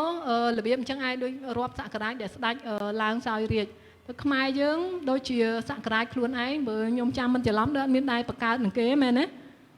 បើមានអ្នកណាស្គាល់លើសនឹងអីជួយប្រាប់ផងតែបើតាមខ្ញុំដឹងយើងអត់មានស្ដេចណាដូចថាប្របាទនរោត្តមអីខ្ញុំជឿថាលោកឡើងមកឆ្នាំទី1លោកប្រកាសថាឥឡូវរាប់ថានរោត្តមសករាជអត់មានអញ្ចឹងចាតែគេមាននេះស្ដេចសកៈចាស្ដេចសកៈនគរគេហ្នឹងទៅក៏ចាប់តែពីហ្នឹងគាត់ឲ្យរាប់ហើយជាប់ហោហែប្រើមកដល់យើងស្គាល់តែសករាជហ្នឹងឯងកាលសម័យមុនអង្គរសម័យអង្គរក្រោយមកมันមានអីគេចូលសករាជពុទ្ធសករាជអីយើងដូរព្រោះអីសាសនាដូរអូមានអ្នកចាប់អារម្មណ៍ច្រើនហើយសួរច្រើនចឹងនិយាយចង់ស្អកកហ្នឹងអត់អីខ្ញុំសួរខ្លីៗទេបាទខ្ញុំសង្កេតឃើញថាចាប់ តាំងពីលេខរបស់យើងចាប់ដើមបាត់តម្រុយវាណាចាប់ពីសតវត្សទី12មកនៅសល់មានតម្រុយប្រហែលជា9លេខនេះមើលទៅជួរហ្នឹងបាទអូបាទហើយដល់អញ្ចឹងទៅលេខរបស់យើងថាលោកស្រីថាអានពីធំពីលេខ0ដល់តាមលេខ5ហើយចាប់ពី6ទៅលេងយើងមានលេងមានពាក្យអានលេខរបស់យើងហ្នឹងហើយយើងទៅជាខ្ចីគេណាមកវិញហើយហ្នឹងមើលចាប់ពីលេខ30ទៅគឺយើងលេងមានពាក្យខ្មែរយើងបាទតែអញ្ចឹងយើង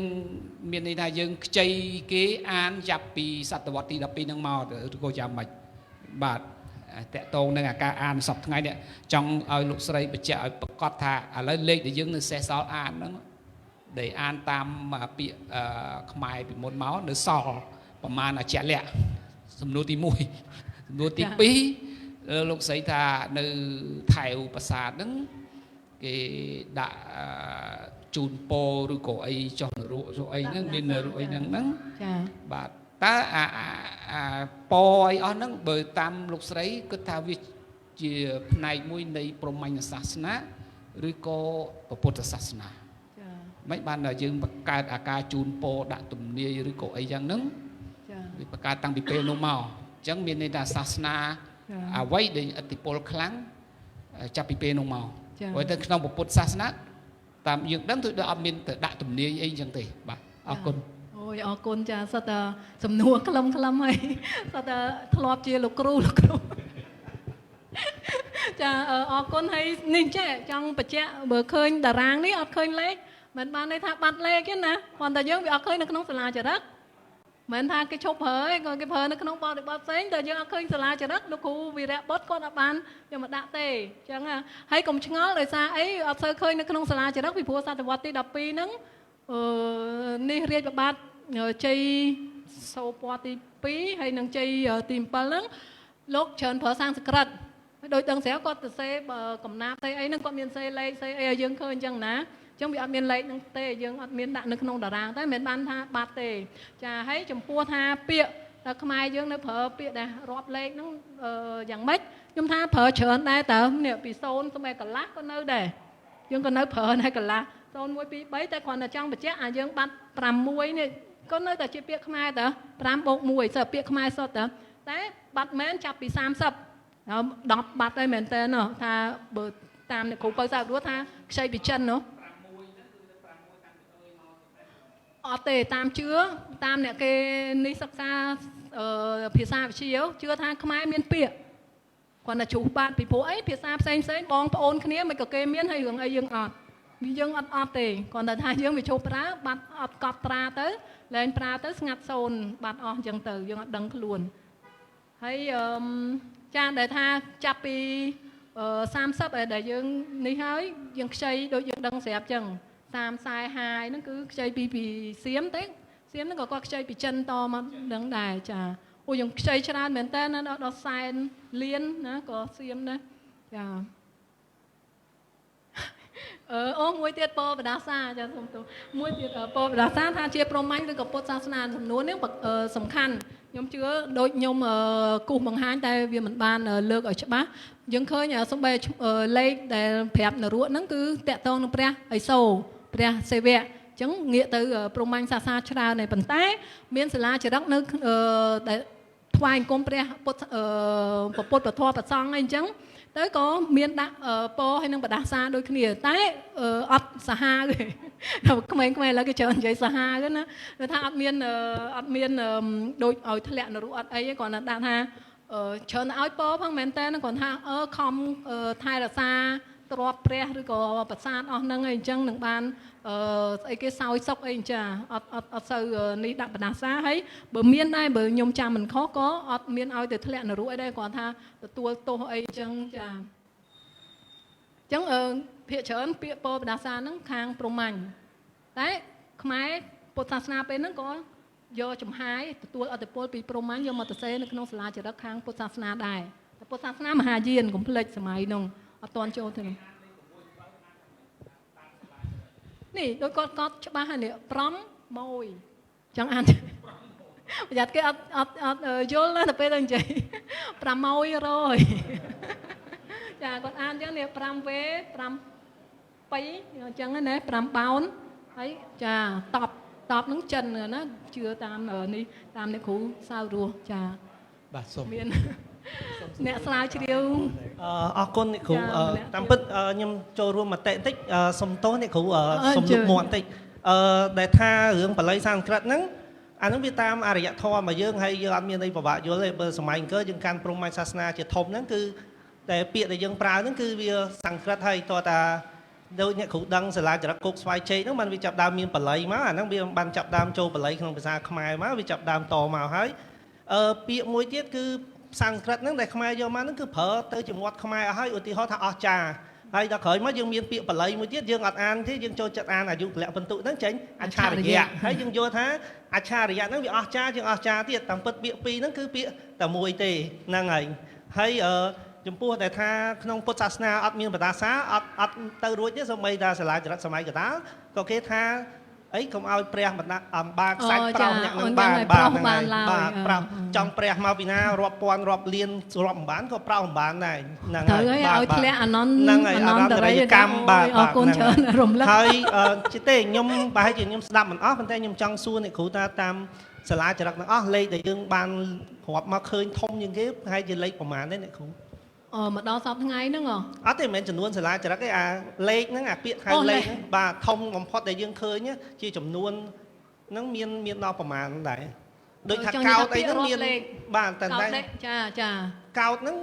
10លានប៉ុន្តែសប្តាហ៍ថ្ងៃហ្នឹងកោតដូចជាគេប្រែខុសពីយើងយល់សប្តាហ៍ថ្ងៃឯកោតគេសប្តាហ៍ថ្ងៃដែលគេដាក់ឲ្យយើងប្រើហ្នឹងមែននៅក្នុងខាងខ្ញុំឥឡូវអត់សូវចូលសង្គមគេកោតដាក់ធាតុផ្សេងអត់ទេមិនកោតដាក់ធាតុទេប៉ុន្តែដាក់កោតហ្នឹង10លានដែរទេពីព្រោះខាងមិនគេថែមពាក្យស្អី10លានដែរបាទឥឡូវគេបញ្យល់ថាកោតហ្នឹង1000លានហើយគេមានថែមពាក្យគេប្រើទៅជា1000លានទេមិនថាខ្ញុំអត់អាប់ដេតហ្នឹងវាទៅជាយើងហ្នឹងវាទៅជាវងសុំច្រឡំលេងស្គាល់អីអស់ហ្នឹងបាទប៉ុន្តែចង់ថានៅក្នុងសាលាចរិតហ្នឹងហួសពីពាក្យស្លឹកហ្នឹងទៅយើងទៅដល់មានពាក្យឆ្នាញ់ហីឆ្នាញ់4000ដល់ពេល10000អត់ដែរឃើញហ្មង